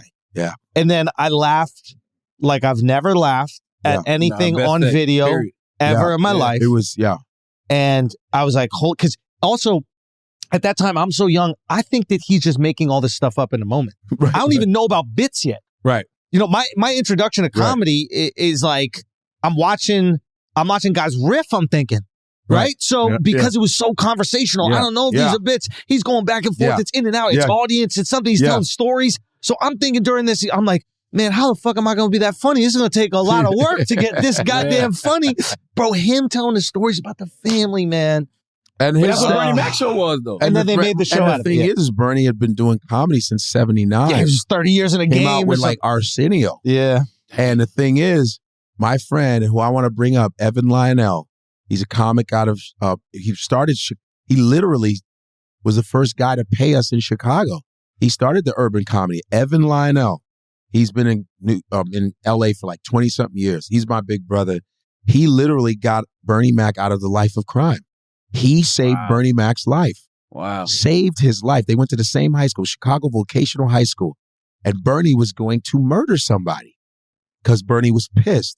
And he said, don't you go do that shit. You need to bring your ass and do this comedy thing. I'm doing He saved Bernie. Evan Lionel is the reason why Bernie is where he got to. Wow. And he He let Bernie stay at his place when Bernie didn't have a lot of money. Dude, I've seen footage of Bernie doing open mic when Bernie didn't have any dough. Bombing or killing? He's funny as fuck. And he has footage of it. He has footage of all of us when we first started. Wow. This guy's name is Evan Lionel. People should need to know this guy's name. Bernie used to sit with us at 3 a.m. lecturing us. Who gonna carry the torch? Huh? Who gonna tear the motherfucking torch? Huh? Who gonna carry this motherfucker? You know, these motherfuckers don't understand how long take motherfucking do comedy and shit. Motherfucker come up, want to get a standing ovation and shit. Yeah. We would walk. This is 2, 3 a.m. Me, Bernie, Evan, and his wife. Wow. Just listen to Bernie lecture me. Wow. I got lectured by Bernie. Like, I got the best fucking advice. I got Seinfeld, Bernie, and you can say what you want, Cosby. I got advice from all 3 of these motherfuckers. George Wallace, too. Wow. George Wallace be like, Godfrey, you're really funny. We had the same birthday, me and George Wallace. Wow. I got advice from some of the greatest motherfuckers. Seinfeld sat me down 2 hours, watched my set, and gave me advice. What? Cosby gave me advice. When I worked for him, I worked for Cosby. I warmed up for Cosby. And he's just like, you got to write, put it on the paper. You got the writing is important. You got to write it on the paper. I remember the shit. You see, when you put, oh yeah, it was Cosby. And he had the cigar. And see, and the thing in the writing, his hand was like, the writing on the paper. Look at the word show business. What's the biggest word? Business. Oh, he did that. Yeah. That shit. I was like, all right. I'm like, yeah. Let's pay some bills, come back, do some church announcements, and let's talk some current events while we still got Godfrey here. Let's do it. Yeah, let's do it. Let's do it. All right, guys, we're going to take a break for a second because I got to make sure you're getting your nutrients, make sure you're getting it at the right time, and make sure that you don't have to waste any of your time cooking, preparing meals, going to the grocery store to get all that stuff. You are busy. You got things to do, okay? You got to find a wife. You got to find a husband, man. Maybe you got to find a side chick. Maybe you got to take care of your kids, finally. Freshly is going to make all that happen. Freshly has got your back. These are delicious, nutrient-packed meals delivered right to your door, easy to put together because they're already prepared. I'm telling you, Freshly is the truth. It's food that's fast. It doesn't have to be fast food. They offer quality meals without all the hard work, okay? They are designed by nutritionists to get you everything that you need. I'm telling you, they're absolutely amazing. That steak peppercorn is delicious. The Masterful mac and cheese. I don't eat bread, but I've tried that, and I'm not considering it bread. They got these new plant-based meals that are amazing as well. You can skip the line at the grocery store and skip dirty dishes. Your meals arrive cooked and fresh every week. New meals are added weekly, so you're never stuck eating the same thing over and over again. Stop stressing about dinner. Right now, Freshly is offering our listeners $125 off your first 5 orders when you go to freshly.com/idiots. That's $125 off at freshly.com/idiots. Make sure you do that. Now let's get back to the show. All right. Also, today's Brilliant Idiots podcast is brought to you by Molson Coors, man. Yes, and today's episode of Brilliant Idiots is also brought to you by Molson Coors. Do you ever feel like you're always on? Work, friends, family, a million pressing social issues, and an expectation to be on 24/7? Sometimes you just need a moment to turn off and hit reset. That's when you reach for a cold Coors Light. It's made to chill, man. It's 90-something degrees right now in the shade here in New York City. So I know it's hot in other places, and I know you want to taste something cold in your mouth, don't you? You want to hold something long with some girth and whiff in your hand, and you want to put it to your lips and take a sip, and you want to go, ah.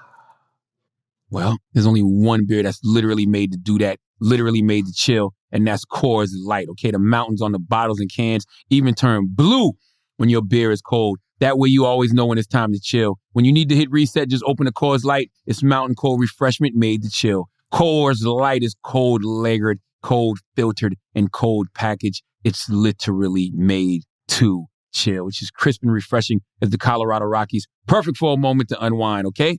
When I need to take a second for myself, I reach for the beer that's made to chill. Get Coors Light delivered straight to your door with Drizzly or Instacart by going to CoorsLight.com/idiots. Celebrate responsibly. Coors Brewing Company, Golden, Colorado. Now let's get back to the show. The announcements are a very important part of what we do in church. All right, church announcements. This is the part of the show where we talk about anything we got going on. Godfrey, what you got? Well, I got coming up Orlando Improv, June 3rd through the 5th. And then I have, where else am I going? Oh, Houston Improv too. Houston Improv is June like 17th through the 19th. Then I got some other place, I can't remember. And I have my podcast, which I hope you guys do someday. And Godfrey with Trust on the Gas Digital Network, where Faison has done it. T.I. did it. T.I. A lot of people's done it. And Godfrey with Trust on the Gas Digital Network, Tuesdays and Fridays at 9:30 p.m. Watch me on the new season of Wildin' Out, June 21st, season 18. And a Michael Che show, I guess. I'm in that one sketch with you guys. It was a bunch of us. And yeah, man, and just just follow me on Instagram, Comedian Godfrey, and follow the Godfrey podcast, you know what I mean, on Instagram. So yeah. What you got, Shulz? I got a little announcement. I think maybe next week we'll be ready to talk about it. Next week? I think so. Okay. Yeah. You got an announcement? Oh, okay. Yeah, something. Orlando Improv. Did I say Orlando Improv? Yeah. You did. Okay. Yeah. Made sure I said Orlando Improv. God, thank you. Yeah, man, that's it. Let's do some shit you won't care about next week. Let's get it. Monique called out bias against black women in DL Hughley dispute. Bro, did you see her running across the stage? That's one of the funniest things I've ever seen. Let me tell you, baby. Bro, Monique the run that she did, bro, is one of the funniest things I ever seen. She looked like Luigi, bro. Look at this run. Look how high her legs go when she's running. Dude, it's amazing. Whatever she said, she's right or wrong. I don't know. Baby. But that run is... Baby. Oh, my God. You don't got the video? She alleged that DL pushed her out of being the headliner. But DL showed a contract, didn't he? He showed the contract. What's it called? The contract. It wasn't a contract. It was a thing before the contract. But it's still binding. The offer. Yeah, the offer. But performance agreement. He showed he didn't want to have to do that. She showed one too, though. That said what? What did it say? It was like the same language, but I think it came from her company. But I think this is a promoter problem. I don't think this is an issue that either one of them have with each other. Here we go. Hold on now. Monique is funny. Y'all saw this. Everybody saw this. No, but this part is my favorite. Come on, don't even skip it.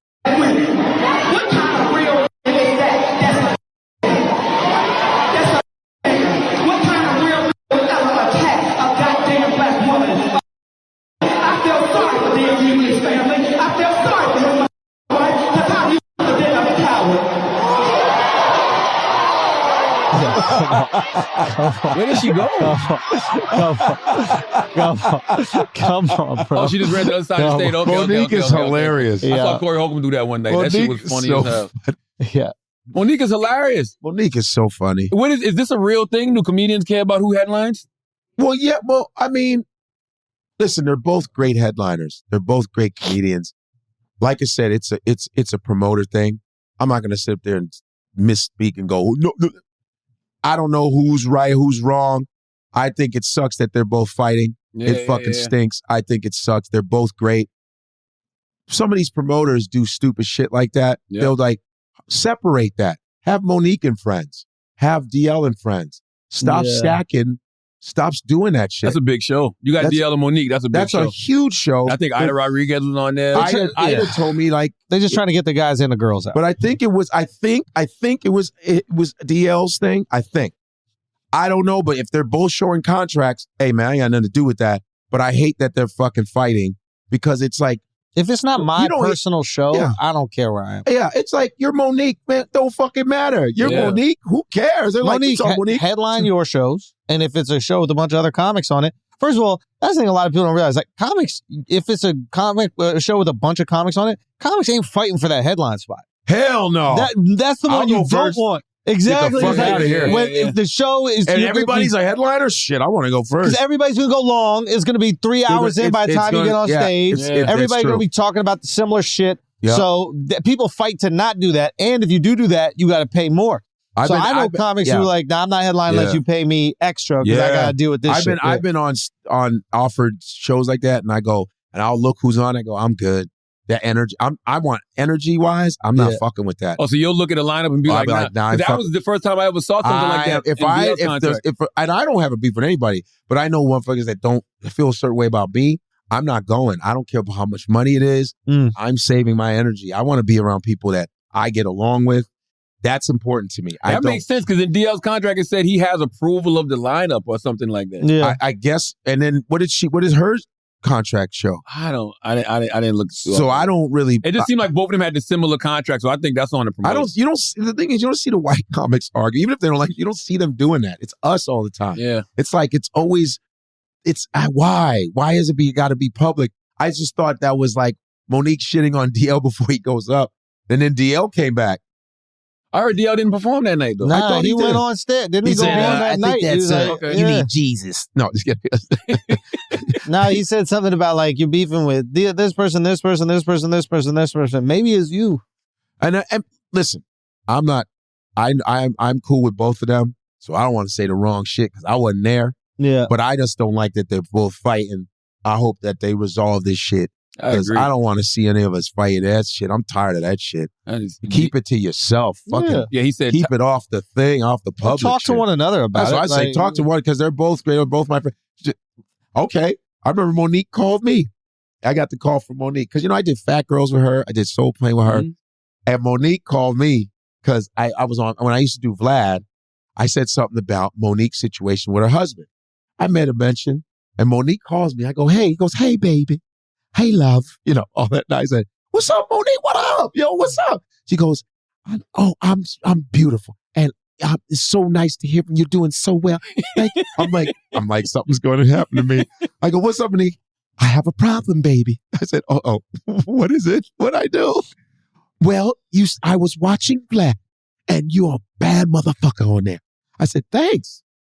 She goes, but you said something I didn't like. I said, what the fuck could I possibly say bad about you? Well, it wasn't me. It was my husband. I said, okay, what did I say? Because I don't remember. It's mid-one. He goes, you said something about, I think Monique's decisions are being because of the husband. And I said, well, Monique, I think I remember, but I didn't say it out of spite of him. I don't know him. I was talking about as a friend of yours. I go, maybe it's the husband messing up her shit. Because I know Monique, and Monique's been doing this a long time. Maybe he just came in and he's making it wrong. I was protecting you. She goes, I totally understand that, but I felt like you disrespected her. I said, let me talk to him. Let me talk to the guy. And we had a great conversation. He goes, man, I really respect you. And I know I understood exactly what you were doing. You don't know me. You're just looking. I said, that's how I did it. But as a man, I apologize that if you took it that way, I totally did. And we questioned. He said, I'm apologizing to another black dude. Like, yeah. It don't have to be like, man, fuck you. At least she called you. Monique will hit the nuclear button quick. She will go like this. Godfrey Cleophas Jr. And I'm like, how'd you know my middle name? But yeah, we squashed it. And then I made a video actually on my Instagram talking about that. My bad. And she goes, that's why I fuck with you. That's why I fuck with you. Yeah, man. But I like it. We settled it. It was like, boom. It doesn't have to be. It was interesting, right? Because go back to that, Taylor, because DL was like, first it was like Oprah. He said Oprah was the problem. Tyler was the problem. Lee Daniels was the problem. Charlamagne was the problem. Like, don't put me in it. Mine was a little different. I can totally see Steve Harvey was the problem. I can see why Monique was upset because I was talking about her money. You know what I mean? She had some legitimate gripes. Yeah, very legitimate we were talking about the Netflix deal, and that's something that we do as people, right? We'll talk about athletes' contracts. We'll talk about how much money a person got. Yeah. But there's certain situations where that probably could have impacted her money. You know what I mean? No doubt. There could have been Netflix execs at Netflix like, oh, well, you heard what Charlamagne said. Charlamagne said, you know what I'm saying? So it's like, I can see why she would be upset. No doubt. You know? She was putting out fires that she had legitimate gripes, She's just bold with it. She was just not afraid. She kind of stood on her own. She looks great, by the way. And it was none of my business. Yeah. Whatever Netflix was going to pay her, that's or whatever her she was trying to get, exactly. that's on her. That's her. I think sometimes we do have to be cognizant of that when we're having conversations about what other people are doing, because our voices do carry. And it helps nobody's business. That's right. That's right. It does. So Monique and DL, I hope they settle it. They're both fucking fantastic. Period. I agree. And we need them. Bill Maher, another comic. Bill Maher got into some trouble because he said that and it was actually a really good bit if you see it, but I won't even call it a bit. It was just I think it was his This is the real time. But he basically said that being transgender is trendy now. So he said that's why you see the spike in people identifying as transgender going up, because it's trendy. Trendy trans. That's what he said. And if you haven't noticed that with kids, doing something for the likes is more important than their own genitals, you haven't been paying attention.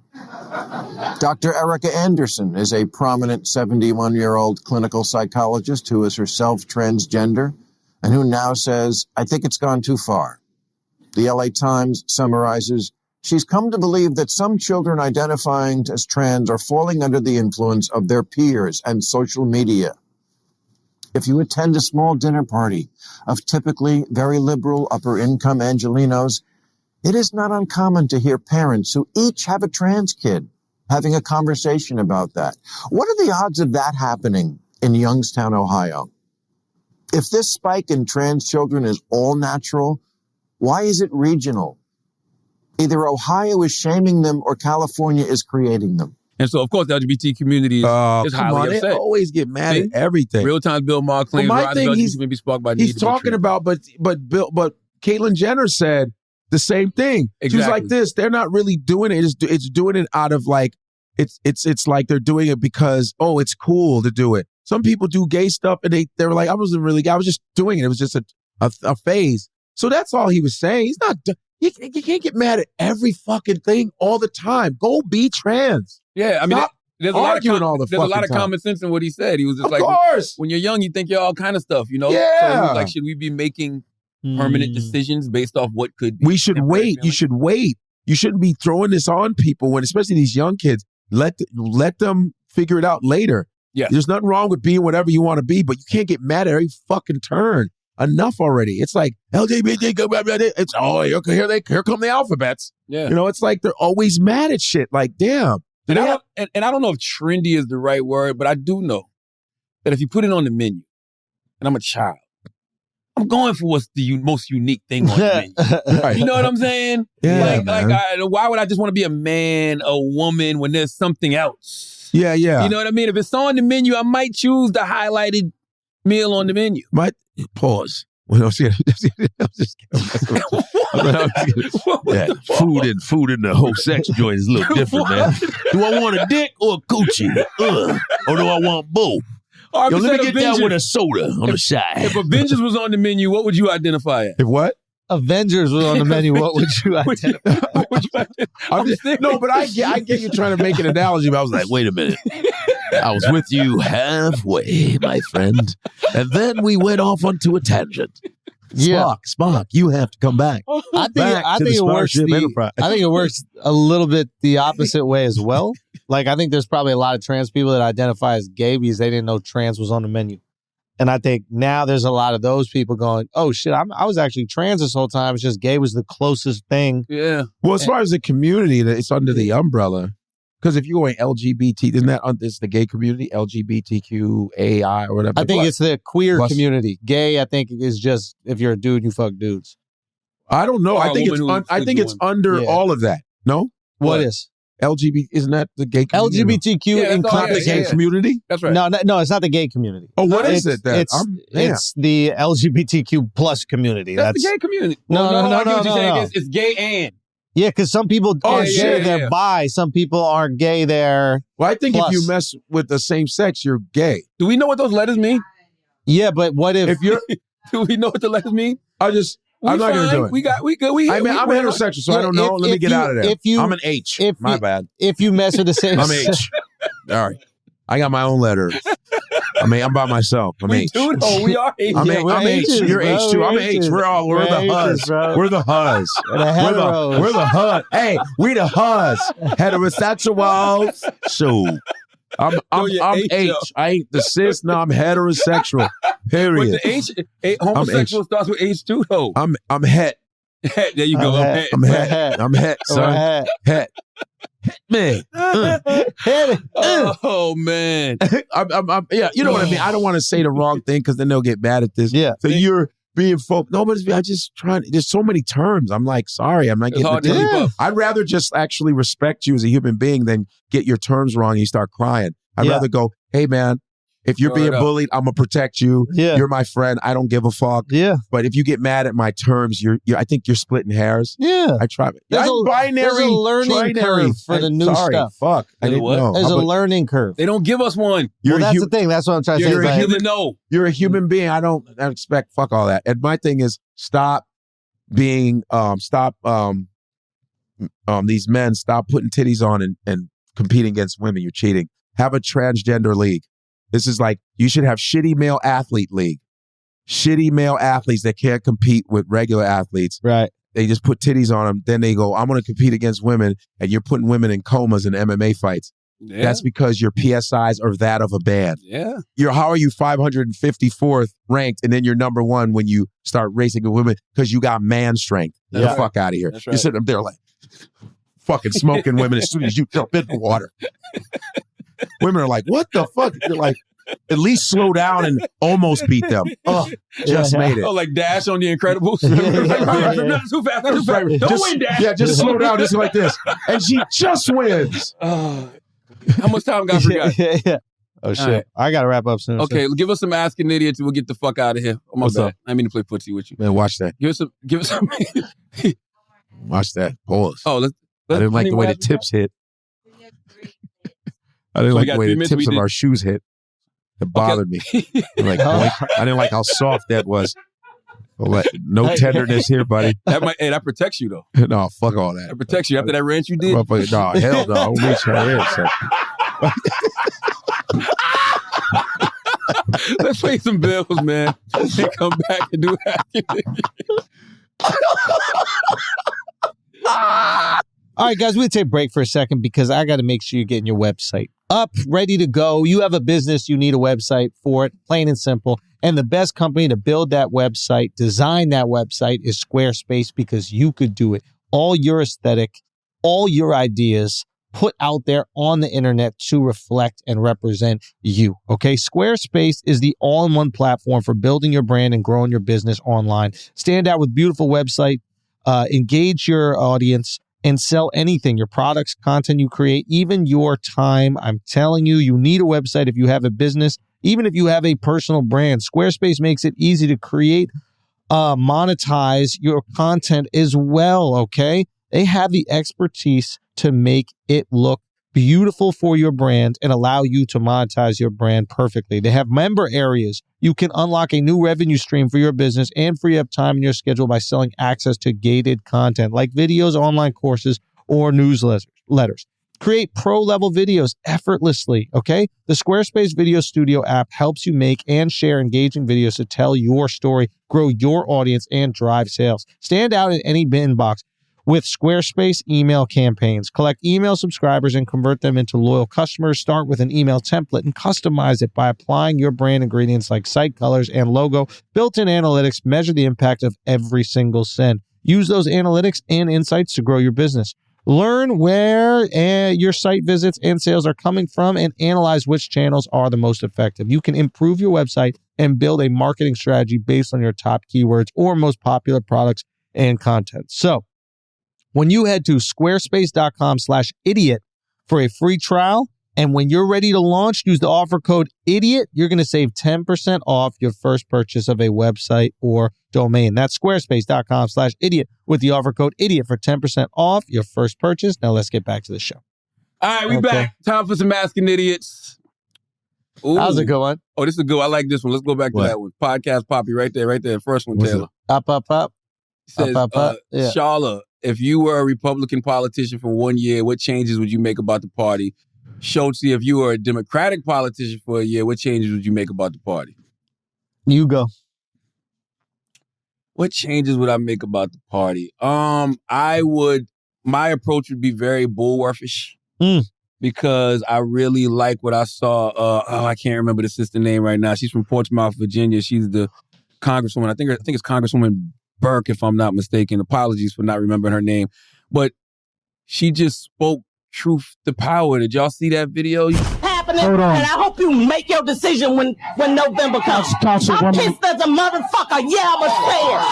I'm mad as a motherfucker. Hold on, Councilwoman. I am. Because I know what's been going on. I know somebody came to my office and asked me to deal with this stuff because they've been asked to be paid Let's take a recess.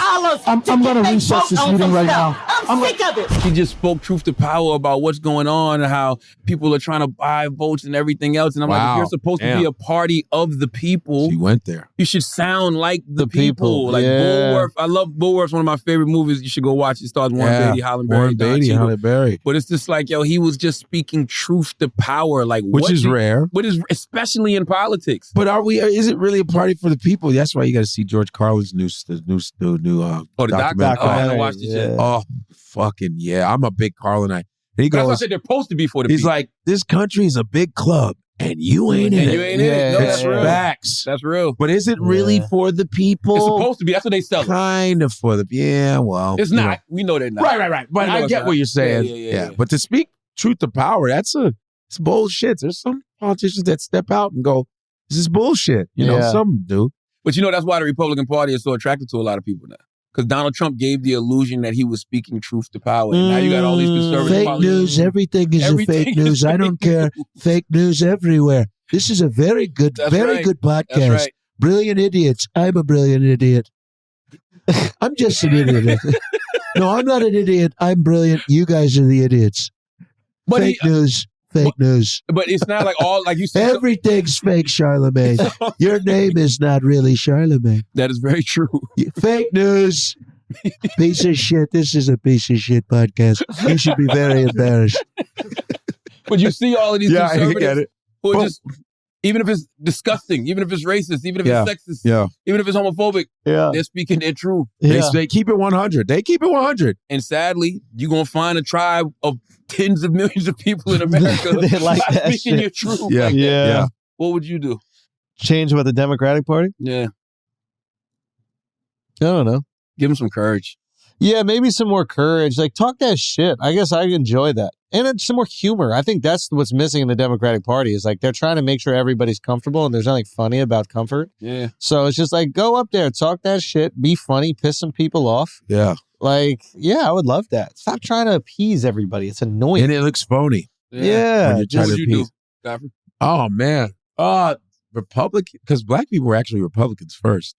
Then Different ideologies then. Right, yeah. But I would try to, the gun law shit, try. That gun shit, like, you got to have a fucking head exam before you get a fucking gun. But I'm sorry. I wouldn't keep people from having guns, but you gotta have a mental examination, man. You got to. And you can't be 5 years old with a fucking, maybe in the comfort of your own home, you teach. You can, Right. I got that.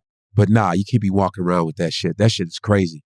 You can have it if you're sane, you're qualified, that has to be more strict, I think. I don't understand why people can't be pro-gun, but also pro-gun control. Yeah, Like, there's no reason for a civilian to have an AR-15. Like, that should be common you shouldn't sense. have that. But I believe in 2A. I like my guns, but I don't have an AR-15. Right. Yeah. You know, and you should know an AR-15 is a problem if the police pull up somewhere and they like, shit, his gun bigger than ours. We might have to wait a beat. You know what I mean? Like, I'm not just rushing in there. We're not properly equipped to go in there and go to war with this guy right and now. reparations, goddammit. Oh, yeah. I mean, I would try to get that going. You know, the police thing. Yeah. Let's stop, killing us, please. Thank you. Hey, that too. It's easy. Maybe try to Should be take easy, care of right? that part. Let's do Yeah, it. the black thing. Yeah. Try to take care of that. Yeah. I keep telling these cops, stop killing these black dudes. You're fucking up your fantasy football choices. What?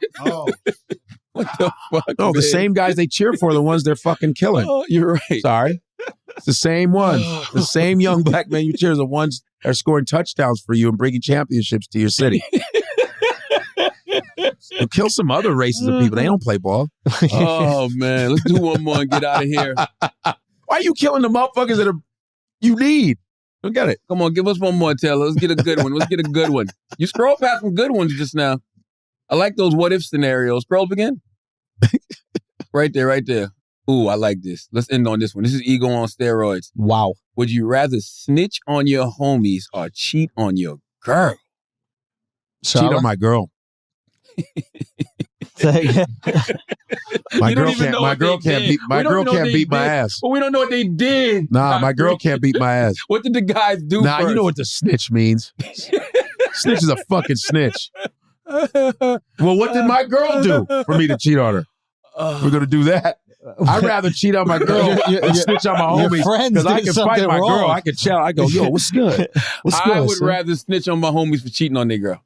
Ew. We got wives, bro. Word is bond. We got wives. We got to keep these streets clean for us married I know you folks. got wives, but I'm just saying, I'm single. I don't want to get fucked up. Yeah. Oh, no, I wouldn't tell on you. I only tell on married people. Damn.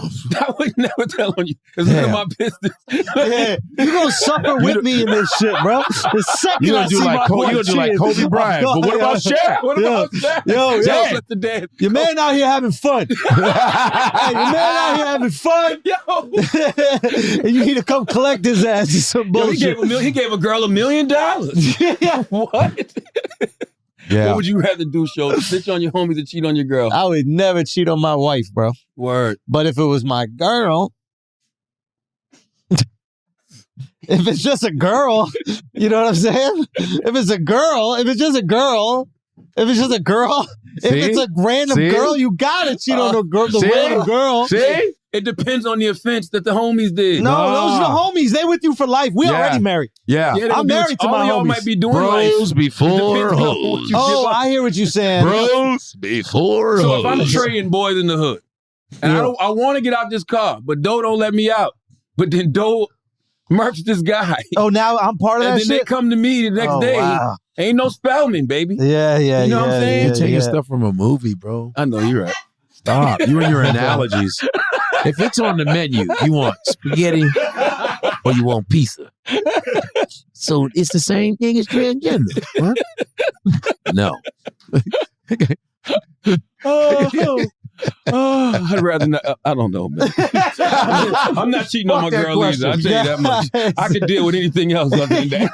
I can't deal with that, bro.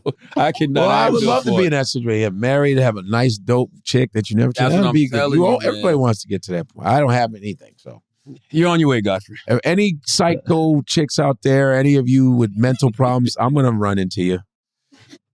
That's me, boy. Fucking run into psychopaths. Thank you for coming, Godfrey. Don't worry, I'm gonna attract all of you. Don't even worry. All mentally unstable broads. How you doing? Don't worry, I'll meet you right after this fucking podcast. I thought she was cool. Nope. She said you punched her in the face and you never did it. Oh my God, man. I'm the king of that shit. What, the king I'm of gonna be what? single forever. I run into I thought fucking you were talking psychos. about punching girls in the face. No, she said I punched her in the face What? because she hit herself and said he hit me. I'm like, no, I Is didn't. this based on a true story? Yes. I said, no, I didn't. I never did it. That's why I use analogies, Godfrey. I learned my lesson about telling true stories. You gotta use analogies. You couldn't. That was a good "What's Love Got to Do with It" reference in there. It's called a hypothetical, Godfrey. Hey, that was my material. Your material. It's just entertainment. As always, if you listen to this podcast, you think we're smart, you think we're intelligent, you think we're brilliant, you're absolutely right. But if you think we're just a couple idiots who don't know shit, you're right too. It's the Brilliant Idiots Podcast. Thank you for listening. Right.